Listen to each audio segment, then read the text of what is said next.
ये जो मौसम होता है मोस्टली मैंने हर दफ़ा ये नोट किया कि अगस्त के महीने में बारिशें होती ही होती हैं। और आजकल बहुत प्यारा मौसम चल रहा है, जिस तरीके से एकदम ठंडी ठंडी हवाएं चल रही हैं और बारिशों का मौसम है। तो अभी हम लोगों के 2-3 दिन पहले कंपटीशन हुआ है, तो वहाँ पे जाने में हम लोगों को थोड़ी मुश्किल हुई है, लेकिन मौसम की वजह से हम लोगों ने वहाँ पे एंजॉय भी किया और पार्टिसिपेट भी किया। मौसम मतलब बेसिकली एक एरो नज़रियो होंदो, एरो व्यू होंदो जेको पंहिंजी दिल खे लाइक दिल सां अट्रैक्ट थी पाण स्पिरिचुअली कनेक्ट थी वेंदा आहियूं, मतलब पूरी नेचर सां जी। ऐं काफ़ी सारो सुठो लॻंदो आहे। कुछ डेज पहले असां हिकिड़ो प्रोजेक्ट हो, उनमें भी कुछ रिमझिम थी पे, त फिर भी असां मतलब ऑनवर्ड वियासीं, त असांखे बेसिकली वञिणो हो, त उन में अञा ज्यादा एंजॉय कयो असां। उन मौसम में लाइक जाम महकी मौसम भी रिमझिम थी पे ऐं काफ़ी सुठो भी लॻो। चवंदा आहिनि चीकी मीठी जी खुशबू, त उहा महकाए रहंदी अञा भी, त जाम एंजॉय कयो ऐं दिल बाग बार है। मौसम की अगर बात की जाए और हम लड़कों की अगर बात की जाए तो मौसम हम लोगों को तो ज़्यादा अट्रैक्ट करता है कि अगर मौसम अच्छा हो तो हम तो बॉयज़ हैं, हम तो कॉल करते हैं और दूसरे दोस्त को भी कॉल करके यार मौसम अच्छा हो रहा है, चलो निकलते हैं बाहर चलते हैं। अब हैदराबाद के अंदर अगर बात की जाए तो हमारे पास एक जाम शुरू का है, अलमंजर की कुछ जगह है, अगर अच्छा मौसम हो तो हम लोग कभी मौका छोड़ते नहीं इन चीज़ों को एंजॉय करने का। और बारिशों की अगर बात की जाए कि बारिश हमारे यहाँ जिस तरीके से हुई, 3 दिन से मौसम काफ़ी टफ था हमारे यहाँ पर, स्टॉक चल रहा था, बहुत ज़्यादा गर्मी थी। और मिस अबिहा कमल ने आपको बताया 3 दिन तक हमारा कंपटीशन चल रहा था और हम वकील लोग हैं तो हमारे को कोट पहनना लाजमी है। इस गर्मी के अंदर कोट पहनना बहुत मुश्किल था। अल्लाह का शुक्र है, जो टफ जॉब है ना वो यही है कि गर्मी में भी कोट पहनना। हमारे यहाँ पर जो हमारे सीनियर्स वकील हैं, कोर्ट के अंदर ब्लैक कोट अट्रैक्ट, आपको पता है धूप को कितना अट्रैक्ट करता है, तो वो ब्लैक कोट में धूप के अंदर बड़ी मुश्किल हो रहा था 3 दिन से। आज अल्लाह का बहुत शुक्र है कि मौसम काफ़ी अच्छा हुआ और बहुत ज़्यादा खुशगवार मौसम में भी आ रहा था। मैंने भी काफ़ी नोटिस किया है कि काफ़ी चीज़ें खुशगवार लग रही थी। बिस्मिल्लाहिर्रहमानिर्रहीम। पाणी जल जलालहू, पाणी जान जमाल, पाणी सूरत पिरीअ जी, पाणी हुस्न कमाल, पाणी पीर मुरीद थिए, पाणी पाण ख़याल, सभु ही हाल मंझाई मालूम थिए। अस्सलामु अलैकुम तमाम नाज़रीन, उम्मीद करियां थी त सभु बिल्कुलु ठीकु हूंदा हो। खोड़ सारियूं दुआऊं अवां सभिनीनि जे लाइ, नेक तमन्नाऊं अवां सभिनीनि जे लाइ। ऐं अवां जी पंहिंजी मेज़बान ताहिरा जो अवां जे पंहिंजे प्रोग्राम सुबुह मेहरान में अवां सभिनीनि खे दिलि जी गहराई सां भली कार चवां थी, हैव अ गुड मॉर्निंग। काल्ह जे ॾींहुं मूं हिकिड़ी ॻाल्हि कई त जॾहिं मौसम ख़ूबसूरत हूंदी आहे त पोइ असांजा मिज़ाज बि ॾाढा सुठा हूंदा आहिनि। ऐं जेको मानसून जो मौसम आहे ऐं जेका सिचुएशन आहे पाण सभिनीनि खे ख़बर आहे त ओवरऑल जॾहिं पाकिस्तान ते नज़र पवे थी, असां जेकॾहिं मानसहरा जी ॻाल्हि कयूं, सवात जी ॻाल्हि करियूं था, बुनैर जी ॻाल्हि करियूं था, उन खां अलावा बजोड़ जी ॻाल्हि करियूं था, त उते एमरजेंसी सिचुएशन जेका आहे न उहा नाफ़िज़ थियल आहे। ऐं असां सोशल मीडिया जे ज़रिए असांखे तमामु घणा जेके आहिनि ब्रोशर्स में नज़र अचनि पिया त तव्हां हिन न त डोनेट करे सघो था। ऐं तव्हां जेकॾहिं वाकई में करणु चाहियो था त पोइ ऑथेंटिक जेको आहे न ब्रोशर ताईं पहुची ऐं पोइ वरी कॉन्टेक्ट करे तव्हां ज़रूरु उन्हनि जी मदद बि करे सघो था। मां ज़रूरु ॻाल्हि करणु चाहींदमि हैदराबाद जी मौसम जी। हैदराबाद जी मौसम हिन वक़्तु प्रिडिक्शन त हूअं ई आहे, काल्ह जे ॾींहं ते बि मींहुं पियो आहे, अॼु बि मींहुं पवंदो। मौसम संभाव चई सघूं था त सुठी आहे, पर अञा घुट ऐं बुसट आहे। सो होपफुली उमेद इहा ई आहे त सुठो मींहुं पवे, ख़ैर जो मींहुं पवे। ऐं सुठो मींहुं जॾहिं पवंदो आहे त पोइ ज़ाहिरी ॻाल्हि आहे पाण सभु ख़ुशि थी वेंदा आहियूं, छो त असांखे मींहनि जी जेका मौसम आहे उहा घटि नसीबु थींदी आहे। सॼी सिंध में जेकॾहिं नज़र फेराइजे थी, ऐं सभिनीनि खे ख़बर आहे जेकॾहिं असां गुड्डू बैराज ऐं इन्हनि सॼी साहिली पटीअ जी ॻाल्हि करियूं था त असांखे जेको आहे सो नंढी ॿोॾि जो बि ॿुधायो वियो आहे। पर मां थोरो ॻाल्हाइणु चाहींदमि थर पार्कर जे हवाले सां, मिठी जे हवाले सां। त मिठी में काल्ह जे ॾींहं ते बि मींहुं पियो आहे ऐं ॾाढो सुठो मींहुं पियो आहे। थरवासी हूअं बि मींहुं हुजे ऐं थर में रौनक न हुजे इहो मुमकिन न हूंदो आहे। सो थर पंहिंजो टूरिस्ट पॉइंट आहे ऐं जॾहिं बि मींहुं पवंदो आहे सॼी सिंध मां, सॼे पाकिस्तान मां जेतिरा बि माण्हू वञी सघंदा आहिनि थर ज़रूरु विज़िट कंदा आहिनि, छो त इन्हनि ई ॾींहंनि में पाण जेको आहे न थर खे ख़ूबसूरत अंदाज़ में विज़िट करे सघंदा आहियूं। ऐं थर बेहदि हसीन थी वेंदो आहे। फितरी सूंहं मूंखे ईअं लॻंदो आहे त वेलकम करे रही हूंदी आहे। सो जिथे बि आहियो तव्हां जेको आहे सो पंहिंजी हिन ख़ूबसूरत मौसम खे इंजॉय बि कंदा हूंदो, इंजॉय करण बि घुरिजे। नाज़रीन हिन वक़्तु बि असां तव्हांखे जेको आहे न स्टूडियो जे ॿाहिरां मौसम बि ॾेखारे रहिया आहियूं ऐं मां आयसि बि त आसमान ते मुंहिंजी नज़र बि पई पए। सो मूं अॼु चयो त मां जेको आहे न स्टार्टिंग में वेंदमि त थोरो मौसम जे हवाले सां ॻाल्हि ॿोल कंदसि। अच्छा, जेके माण्हू लिखंदा आहिनि ऐं जेके सुठे अंदाज़ में लिखणु चाहींदा आहिनि, मूंखे लॻंदो आहे मौसम उन्हनि ते बि ॾाढो सुठो असरु रखंदी आहे। मौसम जेकॾहिं ख़ूबसूरत आहे त पोइ तहरीर थींदो आहे कॾहिं कॾहिं का तहरीर जेका आहे न असांजी तमामु घणी ख़ूबसूरत थी वेंदी आहे उनजो दारोमदार ज़ाहिरी ॻाल्हि आहे असांजे मूड ते बि हूंदो आहे जेको असां महसूसु करे रहिया हूंदा आहियूं उन ते बि हूंदो आहे जॾहिं सुबुह खां मां निकिरंदी आहियां पंहिंजे घर खां स्टूडियो ताईं ईंदी आहियां त काफ़ी सारी शयूं मुंहिंजे नज़र मां गुज़रंदियूं आहिनि ऐं हिकु सुठी ॻाल्हि हमेशह मूंखे इहा लॻंदी आहे त मां गवर्नमेंट स्कूल जे ॿारनि खे ॾिसंदी आहियां त पंहिंजे स्कूल जी तरफ़ रहंदा हूंदा आहिनि इहा ॻाल्हि मूंखे ॾाढी अट्रैक्ट कंदी आहे मतिलबु उन्हनि ॿारनि खे तव्हां ॾिसो ऐं प्राइवेट सेक्टर जॾहिं तव्हां ॿारनि खे ॾिसो त तव्हांखे ज़मीन ऐं आसमान जो फ़र्क़ु नज़र ईंदो न पर हिन मौसम में जॾहिं मां आयसि पे ऐं मूं ॿारनि खे स्कूल वेंदे ॾिठो पे उन्हनि जो हिकिड़ो पर्टिकुलर ड्रेस कोड आहे गवर्नमेंट स्कूल जो ऐं पेरनि में जुती बि हर कंहिंखे पंहिंजी पातल हूंदी आहे ऐं ॿारनि खे असां जेको आहे न ज़ाहिरी ॻाल्हि आहे गुरबत असां ॾे हिकिड़ो वॾो अलमियो आहे गुरबत असां वटि तमामु हिकिड़ो जेको आहे न ज़िंदगियुनि ते असरु रखे थी पर उनजे बावजूद बि जेकॾहिं अव्हांजा ॿार स्कूल वञी रहिया आहिनि ऐं तव्हांजो ध्यानु ॿारनि ते आहे तव्हां ऑन करे रहिया आहियो त तव्हांजो ज़िक्र करणु ज़रूरु लाज़िम सम्झां थी हिन प्रोग्राम में ऐं सभिनीनि खे सलाम पेश करियूं था त अव्हां जेको आहे न पंहिंजे ॿारनि जे मुस्तक़बिल जे लाइ सोचे रहिया हूंदा आहियो नाज़रीन अॼु जे प्रोग्राम में असां जेको आहे सो लॉ जी फील्ड जे हवाले सां ॻाल्हाईंदासीं कुझु स्टूडेंट्स मुंहिंजे प्रोग्राम में मौजूदु आहिनि सो उन्हनि जो इंट्रोडक्शन बि मां कराईंदमि ऐं उन्हनि जो जेके एक्टिविटीज़ आहिनि उन्हनि ते पाण ॻाल्हाईंदासीं उन्हनि जी जेका लॉ एसोसिएशन आहे जिना लॉ एसोसिएशन उन जे हवाले सां बि मां प्रोग्राम में ॻाल्हाईंदमि सो असां अॻियां वधूं था पहिरियों नंबर सीट ते मूंसां अबीहा कंवल मौजूदु आहे ऐं अबीहा जेका आहे को फाउंडर आहे वाइस प्रेसिडेंट आहे JLA जिना लॉ एसोसिएशन जी अबीहा पहिरियां बि असांजे प्रोग्राम में ईद जो हिकिड़ो प्रोग्राम हुन में अपीयरेंस हुनजी रही आहे सो कैमरा एंड स्टूडियो उन खां वाक़िफ़ु आहे मां तव्हांखे वेलकम चवां थी अस्सलाम वालेकुम वालेकुम अस्सलाम have a good morning good morning you too thank you असां अॻियां वधूं था ऐं खोड़ सारियूं ॻाल्हियूं कंदासीं अबिया अॼु जे प्रोग्राम में रोशनी ज्ञानवानी असांजे प्रोग्राम में मौजूदु आहे ऐं रोशनी बि LLB जी स्टूडेंट आहे 3rd ईयर में पाण जेको आहे न पढ़ी रही आहे इंडस लॉ कॉलेज आहे हुनजो बेसिकली जेके बि स्टूडेंट्स मौजूदु आहिनि जिना लॉ इंडस लॉ कॉलेज जा ई आहिनि अच्छा रोशनी मां ॻाल्हि ज़रूरु करणु चाहींदमि त जिना लॉ एसोसिएशन सां उनजी वाबस्तगी आहे ऐं पाण जंहिं पोज़ीशन ते उते आहे डायरेक्टर अकेडमिक JLA उन खां अलावा रोशनी जा कम्युनिकेशन स्किल्स बि ॾाढा सुठा आहिनि ऐं उन खां अलावा जेकॾहिं डिफरेंट हुन जूं एक्टिविटीज़ ॾिसजनि थियूं त उहे बि तमामु घणियूं सुठियूं अथसि ॿियो त मोटिवेट बि बज़बानी रोशनी त आउं मोटिवेट बि सुठो कंदी आहियां ऐं जॾहिं बि जिथे बि कमु करण जो मौक़ो मिलंदो आहे त ख़ूबसूरत अंदाज़ में मां कमु करण जी कोशिशि कंदी आहियां हीअ एज हूअं बि उहा एज हूंदी आहे जंहिंमें पाण जेको आहे न डिफरेंट एक्टिविटीज़ में बि इन्वॉल्व हूंदा आहियूं ऐं चाहींदा आहियूं त जिथे बि हुजूं असां पंहिंजूं ख़िदमतूं ख़ूबसूरत अंदाज़ में सरअंजाम ॾियूं रोशनी तव्हांखे मां भली कार चवां थी अस्सलाम वालेकुम have a good morning thank U good morning कीअं आहियो ठीकु आहियो अल्हम्दुलिल्लाह माशाल्लाह ज़बरदस्त रोशनी अॼु खोड़ सारियूं ॻाल्हियूं कंदासीं तव्हांजी फील्ड जे हवाले सां ऐं थाणो बुला खान सां तव्हांजी वाबस्तगी आहे सो उतां जा लोकल मसइला छा आहिनि उन ते बि पाण ॻाल्हाईंदासीं ऐं गर्ल्स जी एजुकेशन जे हवाले सां बि पाण ॻाल्हाईंदासीं ऐं डेफिनेटली जिना लॉ एसोसिएशन जे हवाले सां बि पाण ॻाल्हाईंदासीं उन खां अलावा गयूर अहमद असांजे प्रोग्राम में मौजूदु आहे ऐं मां तव्हांखे ॿुधाए चुकसि त जिना लॉ एसोसिएशन सां हिननि सभिनी जी वाबस्तगी आहे इंडस लॉ कॉलेज में पढ़ी रहिया आहिनि इहे तमामु स्टूडेंट्स ऐं पाण जेको आहे सो जनरल सेक्रेटरी जी हैसियत सां JLA इन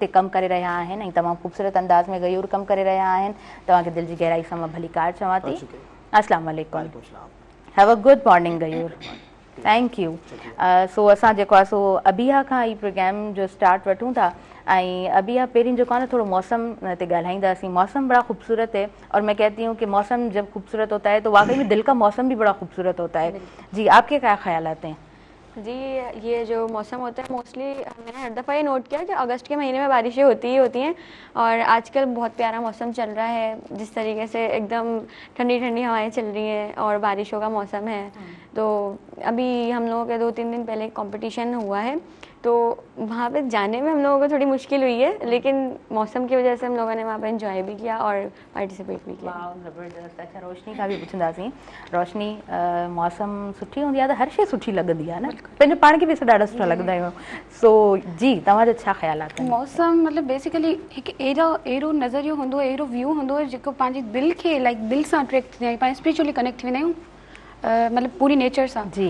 ऐं काफ़ी सारो सुठो लॻंदो आहे कुछ डेज पहिरियों असां हिकिड़ो प्रोजेक्ट हो जी हाँ। उनमें बि कुझु रिमझिम थी पए त फिर बि असां मतिलबु ऑनवर्ड वियासीं त असांखे बेसिकली वञिणो हो त उन में अञा ज़्यादा इंजॉय कयो असां उन मौसम में लाइक जाम महकी मौसम हुई रिमझिम थी पए ऐं काफ़ी सुठो बि लॻो चवंदा आहिनि चीकी मीठी जी ख़ुशबू त उहा महकाए रहंदी अञा बि त जाम इंजॉय कयो ऐं दिल बाग बार आहे। वाह ज़बरदस्त। अच्छा गयूर खां बि पुछंदासीं, गयूर सुठो मौसम केतिरो अट्रैक्ट कंदो आहे?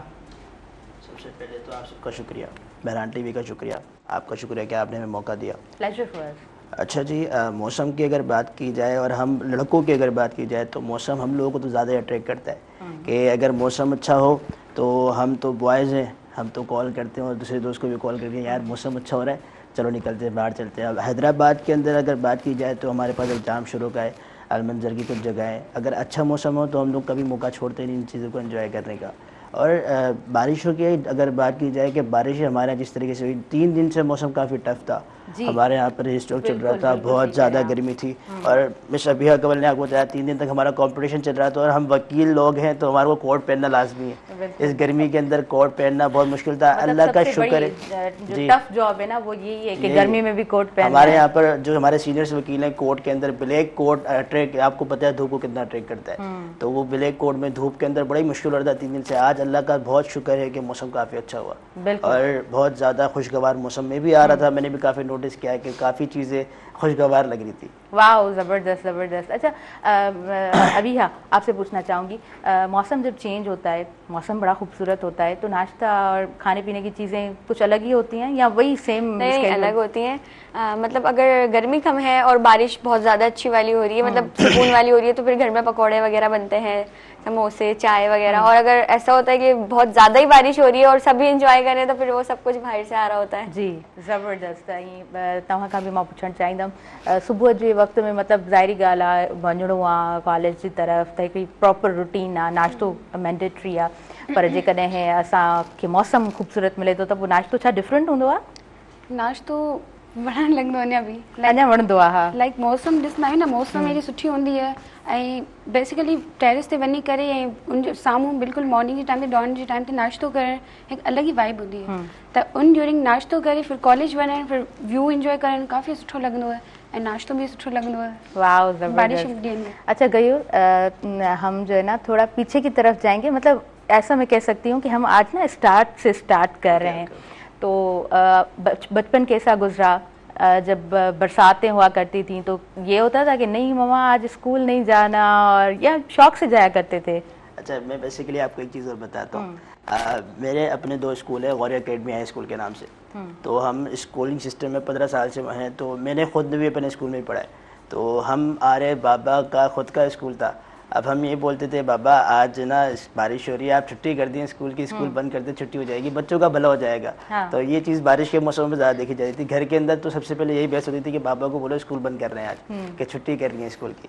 फिर दूसरा ये कि जब स्कूलों की छुट्टी होती थी बारिशों के अंदर, हम तो चाहते ये थे कि बारिश यार स्कूल से 5 मिनट पहले बंद नहीं हो, बस ये है कि 8 बज रहे तो 8 बजे से पहले 5 मिनट पहले बारिश होना स्टार्ट हो, भले 8 बज के 8:30 तक हो, मगर ये कि इसी आधे घंटे के दरमियान हो ताकि स्कूलों की छुट्टी हो जाए। होता ऐसा था कि हमारे हैदराबाद का एक तो फुकदान ये कि रात में ज़्यादा बारिश होती है यहाँ पर, ठीक है, और दिन में होती बहुत कम है। बिल्कुल सही कह रहे हैं, सुबह को बारिश हमें नसीब ही नहीं होती। आप नॉर्दर्न एरियाज चले जाएं तो रात को भी बारिश हो रही होती है, आप सुबह फजर के टाइम उठ जाएं फिर भी बारिश हो रही होती है, और जब धूप निकलने का टाइम होता है उस टाइम बारिश हो रही होती है। तो मतलब असां वटि जेको आहे न मींहं सुबुह जे टाइम ते तमामु रेयर असांखे नसीब थींदो आहे। अच्छा, मां तव्हांखे हिकिड़ी मज़े जी ॻाल्हि ॿुधायां त असांजे घर में बि मतिलबु भाउ जा ॿार आहिनि त उहे स्कूल वेंदा आहिनि, त बार बार उन्हनि खे बि इंतज़ारु हुयो त ग्रुप चेक कयो, में बि नोटिफिकेशन अची वियो हुजे असांजी मथां छुटी हुजे, त मतिलबु ॿारनि खे अॼु बि एंड इवन टीचर्स खे बि त मतिलबु मोकल थी वञे, अॼु जे ॾींहं ते का छुटी थी वञे, असां का आउटिंग करे वठूं, सुठो मौसम थी वञे, पर मौसम छा ई ॻाल्हि कजे, मौसम त जंहिं वक़्तु जेको आहे न बारिश थियणी हूंदी उन वक़्तु ई मींहुं पवंदो। अच्छा, असां जेको आहे न हाणे अभी हा तव्हां खां बि पुछंदासीं, आपका बचपन कैसा गुजरा, अभी क्या शरारती हुआ करती थी, किस तरह की बच्ची थी आप? मैं बचपन में बहुत ज़्यादा शरारती हुआ करती थी। मतलब बारिशों में ऐसा होता था कि हम लोग खेलते थे ना तो मैं लोगों को गिराती थी। अच्छा। और बारिश की मौसम होते थे ना तो हमारा ऐसे होता है कि जब हमारी छुट्टियां होती हैं ना तो ज़्यादा से जून जुलाई या फिर अगस्त में बारिशें होती हैं, तो ये वाले मौसम में अपने नानी के घर कराची होते थे, तो वहाँ पे मेरे बराबर के ज्यादा कजन हैं as compare to Hyderabad. Hyderabad में मेरे 2 या 4 कजन हैं जो मेरे बराबर के होंगे, और वो भी मेल हैं।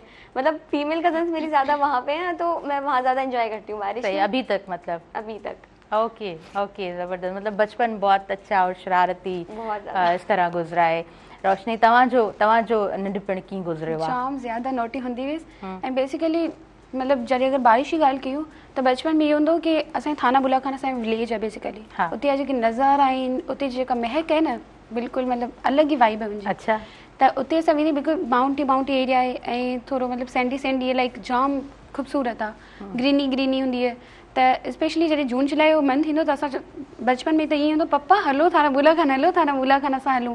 त मतलब उहो इंजॉय करणु, मतलब उहा जेका बचपन जी जेका हूंदी हुई न हिकिड़ी ख़ुशी, त उहा हाणे जीअं ग्रो पिया कयूं न, त पाण करियर जी तरफ़ ज़्यादा पिया फोकस करूं, ऐं उहो हाणे पास्ट जेको न पंहिंजो फेड थिए पियो, लेकिन उनजी खुशबू अञा तक रही आई है। सही, उहे मेमोरीज़ त मतलब आहिनि ई न। त मतलब जीअं हाणे बारिश ईंदी आहे, एग्जैक्टली पास्ट में ईंदा हलियो कि हीअ कंदा हुआसीं, खेॾंदा हुआसीं, प्ले कंदा हुआसीं, जाम सारी एक्टिविटीज़ असांजी थींदी हुयूं। फिर मम्मा पकोड़ा ठाहींदी हुई, उन जो मतलब डिस्ट्रीब्यूट करे खाइण, मतलब अलग ही वाइब हूंदी हुई। जी बिल्कुल, तव्हां सही चयो पिया। अच्छा, ईअं महसूस थींदो आहे त वक़्तु ॾाढो जल्दी गुज़री रहियो आहे। बिल्कुल, लाइक 25 अगर ॾिठो वञे न, मतलब कल ही ना न्यू ईयर स्टार्ट थियो, next within 4 months next day शुरू। सही चयो, बिल्कुल अचानक सां लाइक असांजो 25 थोरो बी स्टॉप थी थोरो स्लो हल, बट वक्त पंहिंजी रफ़्तार सां उअं ई तेज़ हली रहियो आहे। अच्छा, कयूं एजुकेशन कीअं रही आहे? प्राइमरी एजुकेशन थोरो ॿुधणु चाहींदमि त कीअं रही आहे तव्हांजी, उनखां पोइ कॉलेज टाइम कीअं रहियो आहे? अच्छा, मैंने आपको बताया कि सबसे पहले जो मेरा स्कूल था वो अपना स्कूल था, तो मैंने वहीं से अपना 9 मैट्रिक क्लियर किया। उसके बाद ये कि first year inter government college university Hyderabad से मैंने कंप्लीट किया। अब मैं जिन्ना लॉ कॉलेज के अंदर हूँ, लेकिन ये जो सारी जर्नी गुजरी है इसके अंदर कुछ चीज़ों का फ़र्क है कि एज का जो एक वो है मेजोरिटी। जब फर्स्ट ईयर से स्टार्ट करते हैं तो जब मेच्योरिटी आ गई थी, फर्स्ट ईयर सेकंड ईयर के अंदर के समझ में आ गया था कि लॉ क्या है और क्या नहीं है। ठीक है, किस तरीके से हमने अपना टाइम ज़ाया किया और किस तरीके से हमने अपने टाइम को ज़ाया नहीं करना चाहिए था, किन चीज़ों में टाइम ज़ाया किया और किन चीज़ों में नहीं करना चाहिए था, ये चीज़ें हमें आके फर्स्ट ईयर सेकंड ईयर में चली। तो फिर बाद में ये शौक़ पैदा हुआ कि अब कुछ ऐसा करना है कि जो हमारे लिए आगे फ्यूचर में थोड़ा सा असरअंदाज हो, जिसके अंदर जो हमें एक रास्ता देख के भाई अब इस रास्ते पे चलना है। तो फिर वो सेकेंड ईयर में आके मैंने सोचा कि अब मैंने जो, क्योंकि मैं समझता हूँ कि मैं अपना एक अच्छा बोल सकता हूँ, तो और वकालत की फील्ड मेरे लिए बहुत अच्छी रहेगी। तो फिर मैंने उस पेशे में कदम रखा कि अब वकालत का जो पेशा है वो मैंने अपना पेशा बना लिया कि अब वकालत के अंदर ही काम करना है। और वकालत के अंदर डिफरेंट काम, अभी हम थर्ड ईयर में आए और हम सारे के सारे, हमारी जो पूरी टीम है और डिफरेंट काम हम लोग कर रहे हैं। तो इसी तरीके से हमारी पूरी जर्नी चल रही है। वाह, ज़बरदस्त। अच्छा, मतलब मोटिवेशन थी कि मुझे लॉ की फील्ड में ही जाना है, ये मोटिवेशन कहाँ से मिली कि मैं अच्छी तरह बात कर सकता हूँ और मैं अच्छी तरीके से मतलब किसी का केस लड़ सकता हूँ? जाहिर सी बात है उस टाइम भी ये होगा ना, तो किस तरह से मोटिवेशन रही? अच्छा, इसमें जो सबसे पहले ये है कि घर में सारे बोलते थे कि तुम बहुत ज़्यादा बोलते हो, बहस बहुत ज़्यादा करते हो। ओके, ठीक है। तो और दूसरे भी ये कि भाई तुमसे बहस नहीं करनी, तुम बहुत ज़्यादा बहस करते हो। तो ये एक चीज़ बचपन से मैं सुनता हुआ आ रहा था।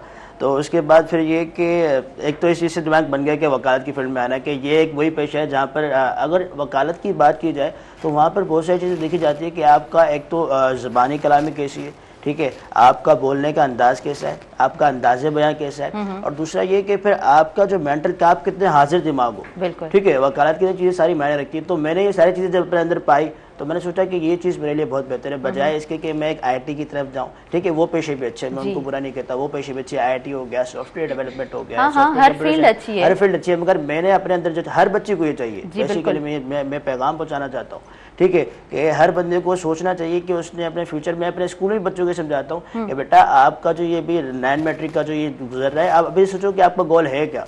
आपने सोचना पड़ेगा, अगर किसका कोई गोल नहीं है उसका कोई विजन नहीं है, ये चीज़ आपने सोचनी पड़ती है। आप सोचोगे, अभी से उस चीज़ को पढ़ना स्टार्ट करोगे, अपने अंदर की कैपेबिलिटीज को पहचानोगे, तो ही आगे कुछ कर पाओगे। वाह, ज़बरदस्त, बड़ी अच्छी, बड़ी खूबसूरत बात आपने की है। ऐं मूंखे लगे पियो त केतिरनि ई स्टूडेंट्स खे जॾहिं तव्हां ॿुधंदव त तव्हां मोटिवेट बि थींदव, त जेकॾहिं चाहे मां फलाणी शे मूंखे सुठी लगे थी ऐं मां एक्सपर्ट थी सघां थो कंहिं फील्ड में त वो मूंखे उन ई तरफ़ वञणु घुरिजे। इहा ॻाल्हि अक्सर असां पंहिंजे प्रोग्राम्स में कंदा आहियूं। ॾाढो ज़रूरी हूंदो आहे त काउंसलिंग असांजी हुजे। जॾहिं त पाण ॼाणूं था त असां वटि वॾा काउंसलिंग जा के सेंटर्स न हूंदा आहिनि, पर हिन तरह जा जॾहिं प्रोग्राम्स हूंदा आहिनि त तव्हांखे जेको आहे न सुठे तरीक़े सां ॼाण बि मिली रही हूंदी आहे, या तव्हांजा जेके सुठा उस्ताद आहिनि त तव्हांखे सुठे तरीक़े सां गाइड करे रहिया हूंदा आहिनि। नाज़रीन, वक़्तु थी वियो आहे शॉर्ट कमर्शियल ब्रेक जो। नंढो ब्रेक आहे, तव्हां काॾे न वञिजो, ॾिसंदा रहिजो अव्हां जो पंहिंजो प्रोग्राम सुबुह मेहरान।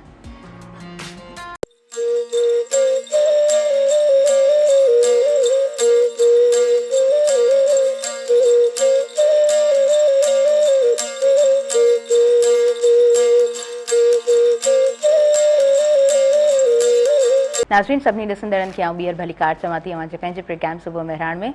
ऐं ही प्रोग्राम, ही मंच, ये स्क्रीन अव्हां जी पंहिंजी, हिन स्क्रीन जी हिकिड़ी ॻाल्हि हमेशह मूंखे ॾाढी अट्रैक्ट कंदी आहे, ॾाढी सुठी लॻंदी आहे त यंगस्टर्स खे मौक़ो ॾींदा आहियूं। त अॼु बि मतिलबु स्टूडेंट्स ई मूं वटि मौजूदु आहिनि लॉ जी फील्ड सां जिन जी वाबस्तगी आहे। इंडस लॉ कॉलेज जा 3 स्टूडेंट्स मौजूदु आहिनि। पोइ स्टूडेंट्स उहे लॉ जी फील्ड जा हुजनि, मेडिकल जा हुजनि, इंजीनियरिंग जी कंहिं यूनिवर्सिटी जा हुजनि, असां हमेशह हुननि खे वेलकम चयो आहे ऐं कोशिशि कंदा आहियूं त मतिलबु थोरो जेको आहे न बूस्टअप जॾहिं मिली वेंदो आहे न त ॾाढो हिकिड़ो जेको आहे सो उहो ज़िंदगी में कमु ईंदो आहे। तव्हां स्टूडेंट हुजो, तव्हांखे हिकिड़ी स्क्रीन मिले त उहो तव्हांजो पहिरियों मूंखे लॻंदो आहे उहो क़दम ॾाढो माना रखंदो आहे। सो यस, ही सभु स्टूडेंट्स मूंसां गॾु मौजूदु आहिनि।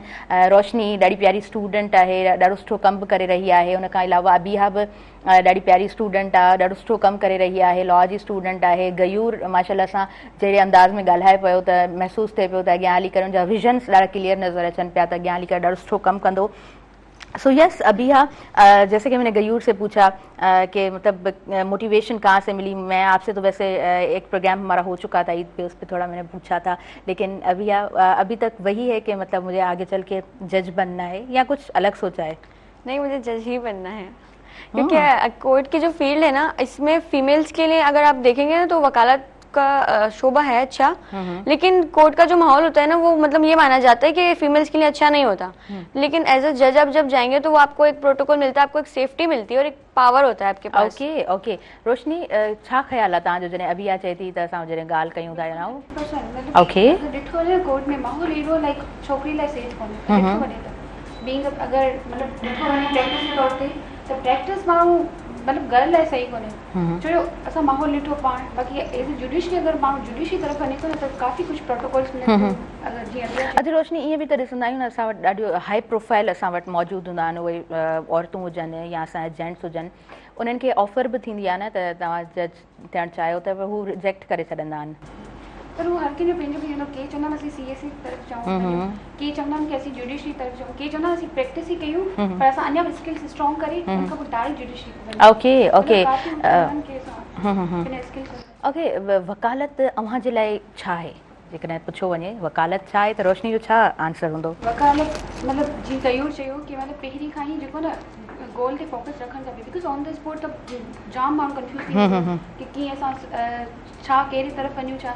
बाक़ी अगर आप पंहिंजे हिसाब सां ॿुधायां वकालत जाम ई ज़्यादा छोकिरी लाइ स्पेशली जाम सुठो आहे उहो हिन लाइ बिकॉज हींअर अगरि ॾिठो वञे न पाकिस्तान जा हालात त कंहिं बि इंसान खे पंहिंजा फंडामेंटल राइट ख़बर कोन्हे, त अगरि वकालत में अचे थो न माण्हू खे फंडामेंटल राइट अवेयरनेस मिले थी ऐं हिकिड़ो मतिलबु फर्टिलिटी मिले थी कि भई ही आहे प्रोफेशनल ऐं असांखे स्पेशली जेको न पंहिंजो जेको न कम्युनिकेशन स्किल्स आहिनि ज़्यादा स्ट्रॉन्ग था थी वञनि, त उन हिसाब सां गर्ल्स लाइ मुंहिंजे लाइ जेको न जाम ज़्यादा बहितरीनु आहे, मुंहिंजो बेस्ट ऑप्शन रहियो कि मतलब सुठो कि मुझे ओके ज़बरदस्त ज़बरदस्त सही आहे। मतलब कोई रिग्रेट न हुजणु खपे, तव्हांखे जेकॾहिं रिग्रेट आहे त पोइ तव्हां उन फील्ड में अची करे सुठे तरीक़े सां उन फील्ड खे ऑन न करे सघंदा आहियो।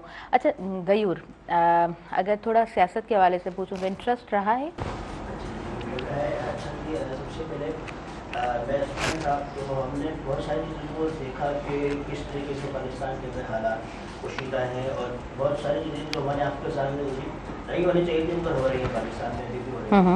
तो उन चीज़ों को देखते हुए एक स्टूडेंट को इस बारे में सोचना चाहिए। मैं दूसरे स्टूडेंट को भी कहता हूँ कि आप पॉलिटिक्स में इंटरेस्ट लिया करें, क्योंकि मैंने बहुत सारे लोग सुना कि पॉलिटिक्स में इंटरेस्ट नहीं है। अगर आप लोग सियासत में नहीं आएंगे तो फिर सियासत वही लोग करेंगे जिनको नहीं करना चाहिए। तो दूसरी बात ये कि सियासत में इंटरेस्ट इसलिए रहा कि मैं सबसे पहले जो था स्टूडेंट था और फिर मुझे एक ऑर्गेनाइजेशन के ऑफर है स्टेट यूथ पार्लियामेंट, तो वो SYP के नाम से जानी थी और पाकिस्तान में उसका काम था। तो उस पर मैंने काम किया और इसके अंदर हम लोग अवेयरनेस का ही करते थे कि लोगों को बता देते कि भाई स्टूडेंट्स के लिए क्या क्या चीज़ें ज़रूरी है, ठीक है, और क्या क्या होना चाहिए, क्या आप लोग अपना टाइम ज़्यादा ना करें, अपने गोल पर फोकस करें, कोई अपना विजन जो मैंने आपको पहले बताया विजन को क्लियर रखें और अपने हक के लिए अपने हक को मांगना सीखें, अपने हक के लिए लड़ना सीखें, ठीक है, जो आपका हक है वो आपसे नहीं छीना जाए। बिल्कुल बिल्कुल। के ऊपर हम लोग बात करते थे, दूसरी चीज़ ये कि फिर उसके बाद में उसका सिंध का मिलने लगा, मैं सिंध में भी काम किया, ठीक है, और सिंध के अंदर डिफरेंट कराची के अंदर हमने डिफरेंट काम किए और जिससे डिफरेंट इवेंट्स होते थे और हमने अवेयरनेस के ऊपर अगर बात की जाए तो हमने 3D CMA के इस पर हमने कैंप रखा। ओके, जबरदस्त। और इसके अंदर हमने प्लांट डिस्ट्रीब्यूशन हमने सीखी और डिफरेंट काम से करते रहे कि लोगों को अवेयरनेस दी जाए कि ये वो काम है जो करने के हैं पाकिस्तान के, बिल्कुल, ठीक है, बुराइयां लाख है, अगर अच्छाइयां करके वो एक शेर अगर वो है वो मेरे उस्ताद मुझे सुनाते हैं, जुल्म तो शब से तो कहीं बेहतर था, जुल्म तो शब से तो कहीं बेहतर था कि अपने हिस्से की कोई शमा जलाते जाए। फर्ज से मैं अपना ये समझता हूँ और आप सबको भी फर्ज चाहिए कि भले बुराइयां बहुत है पाकिस्तान में और चले बहुत सारी बुराइयां सबके अंदर, मगर कोई एक काम आप ऐसा करके जाए जो इस दुनिया में या आपके नाम से आप पाकिस्तान में जाना चाहे कि आज आपने काम किया और ये चीज़ आपका नाम हमेशा जिंदा रहे। वाह, ज़बरदस्त, बिल्कुल बिल्कुल ठीक कहा आपने।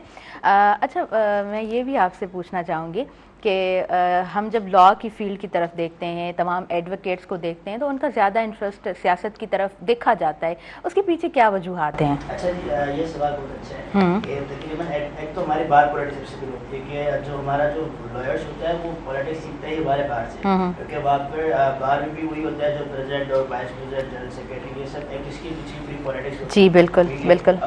वहाँ से जब बंदे को ये हमारा फर्स्ट इनिशियल स्टेज है, उसके बाद फिर हमने जब आगे बढ़ना होता है, अब बाहर में तो हमने अपनी बात बना ली, लेकिन अगर हमने अपने पैगाम को अपनी बात को आगे तक पहुँचाना है तो हमें अंदर सिस्टम में आना पड़ता है, ठीक है।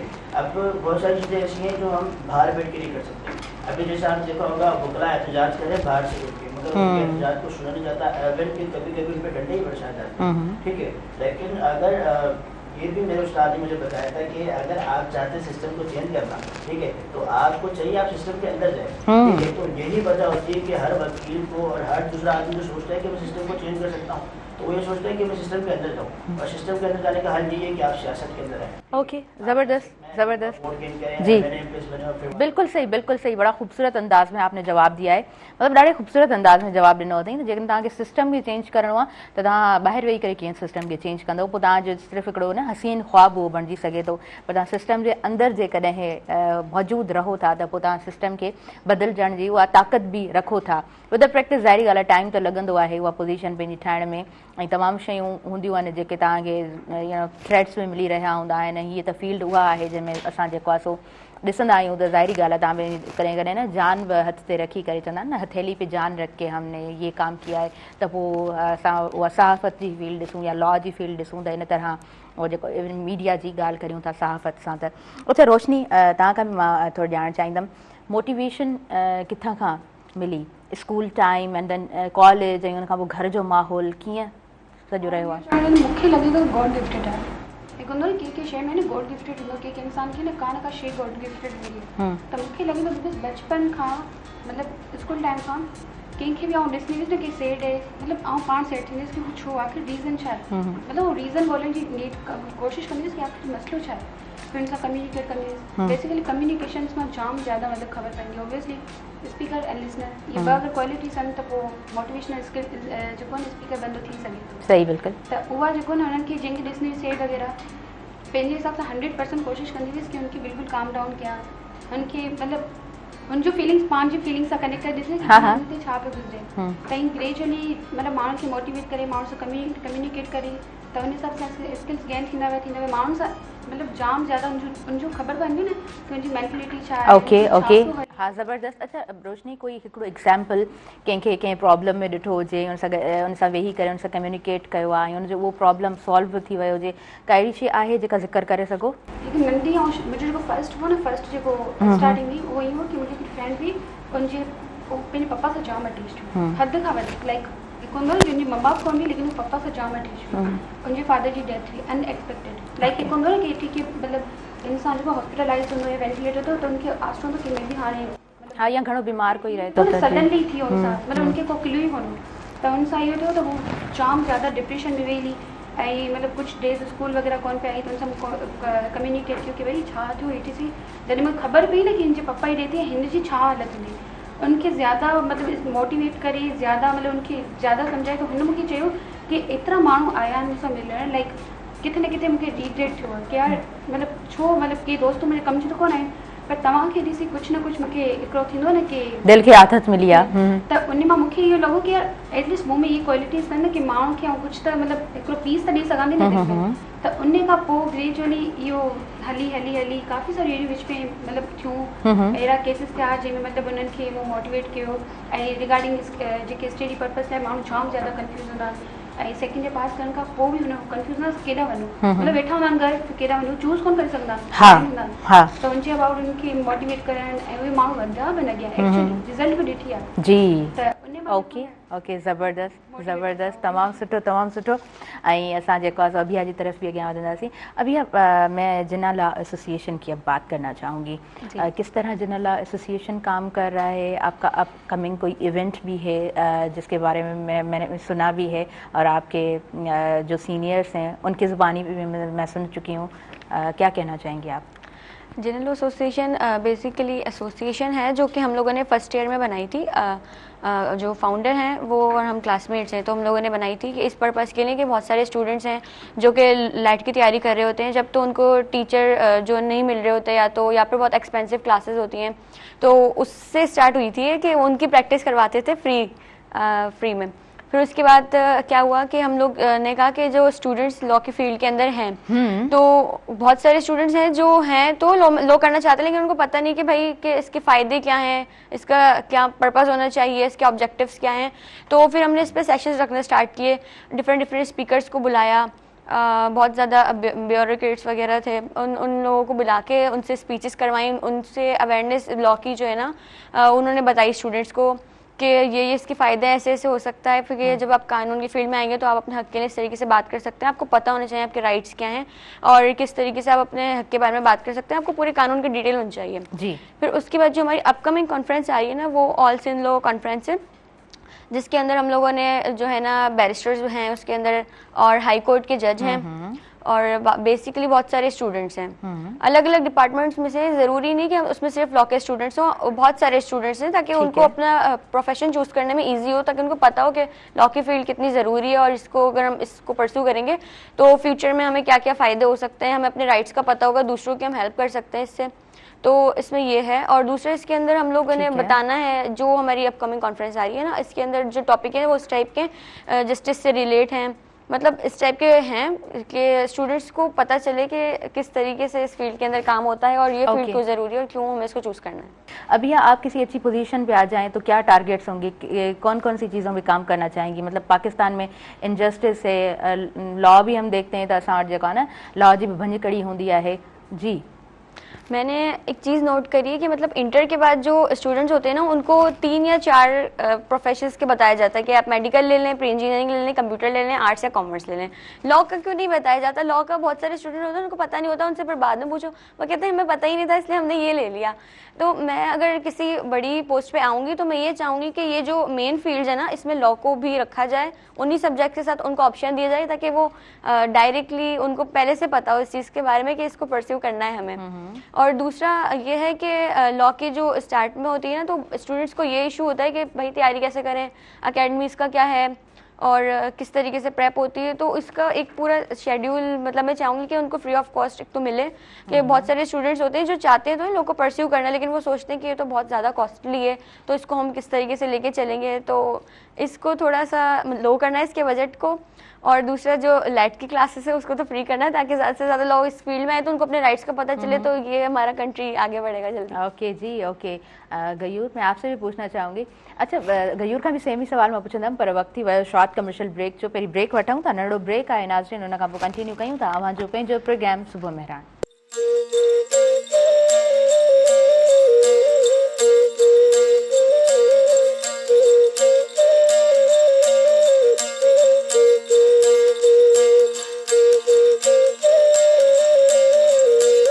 नाज़रीन सभिनी ॾिसंदड़नि खे आउं वीर भलीकार चवां थी अव्हांजे पंहिंजे प्रोग्राम सुबुह मेहरान में। एक नंढो ब्रेक हुयो, ब्रेक खां पोइ असां वापसि अची चुका आहियूं। कामयाब वकील की डेफिनेशन आपके पास क्या है?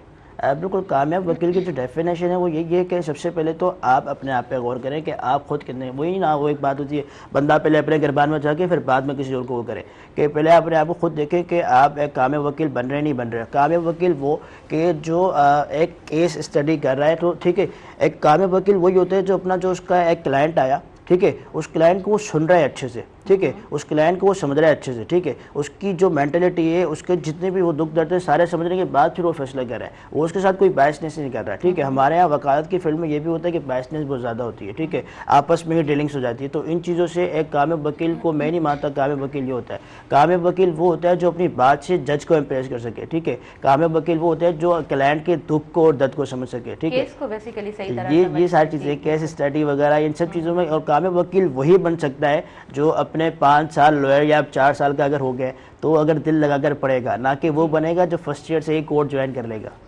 बिल्कुल बिल्कुल, बड़ी खूबसूरत बात की आपने। और एडवोकेट तो आप तभी बनते हैं ना जब आप प्रैक्टिस में आते हैं। स्टूडेंट जब आप हैं तो आप खुद को एडवोकेट भी नहीं कहलवा सकते, लॉ स्टूडेंट आप होते हैं। और मां सम्झंदी आहियां त असां जेको आहे न जॾहिं लॉ जी फील्ड खे ॾिसंदा आहियूं त भले तव्हां कामयाब वॾा वकील बणिजी वञो, फिर भी आप कानून के एक छोटे शागिर्द ही होते हैं ना।